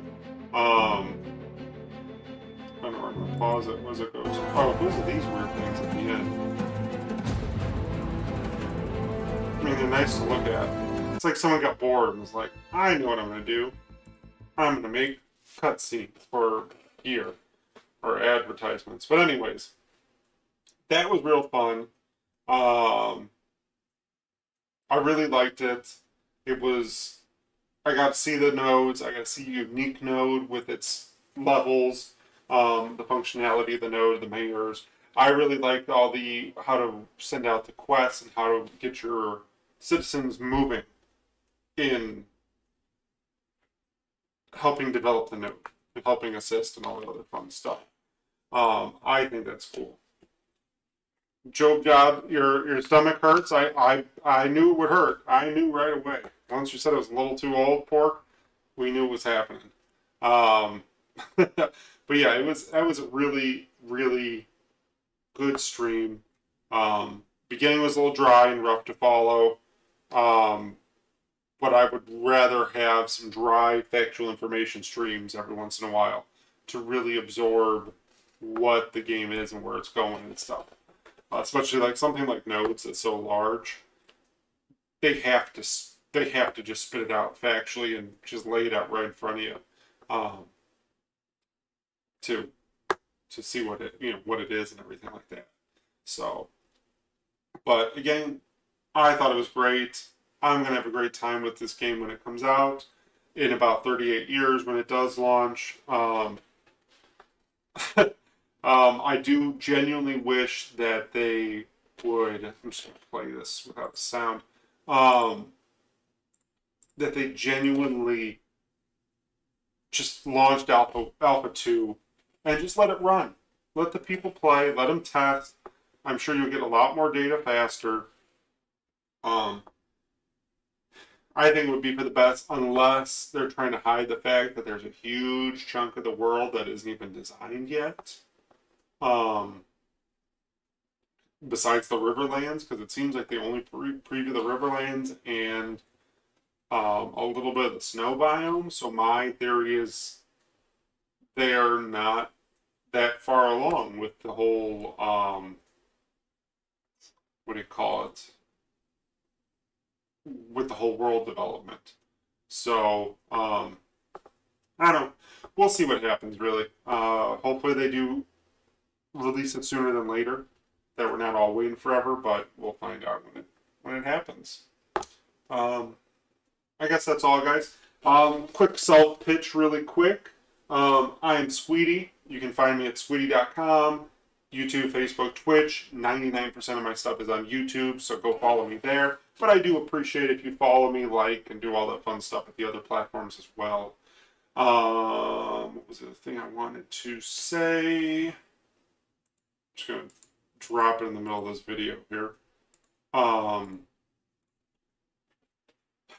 was the other thing? I want to think. Oh, I am working on setting up, because I'm a crazy person, I'm working on setting up like a little merch shop for myself, but has nothing to do with my, like, a logo. It's just random stuff. I have stuff coming from China. I work with a publisher. It's all stupid things, and it's things that I'm interested in. I'll see if it sells on like Etsy or eBay or some other website I can sell stuff on. But that's coming out, and I'm going to probably update my website so it actually shows it. But, and I need to update my website in general. But, yeah. Anyways, catch my other streams, my other videos. I was actually trying to get into Lord of the Rings the other day because I was wanting an MMO and a fantasy one. So we'll see. Maybe I'll stream that. I'm only at like level 12 on my character. I only played for like an hour or two. Maybe it's a little more than that. But my son was playing with me too, so that's fun. His first sort of MMO, but it's so single player right now. It really doesn't matter unless we group up. So it is what it is. I got back into Gundam Battle Operations 2. I've been playing that. I have a couple videos for that. I think one uploaded or released during the stream, actually. And that was pretty good. I got some more videos in the lineup I got to edit and get out there. And gonna try to stream more often and get in the rhythm. I'm feeling real motivated with this. And maybe I'll try to do some midday streams like a crazy man. Stuff like that. So anyways, guys, I appreciate it. I'm going to wrap it up here. I think we had a great time. I appreciate the 50 plus people on YouTube that have watched the stream. A handful of people on Facebook. Usually that's my lowest viewed one. And then Twitch, I have no idea how many people looked at it, but I know there was at least like 7 or 8 there.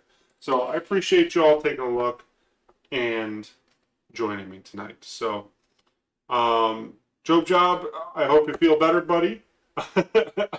But for everybody else, thanks for watching, and I will catch you all on another stream.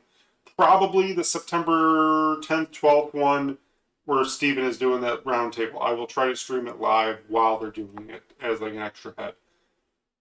Keep an eye out. Maybe I'll actually put a notice. But anyways, that's all I got. Before I talk too much. All right, I'll see y'all later. Have a good one. Bye.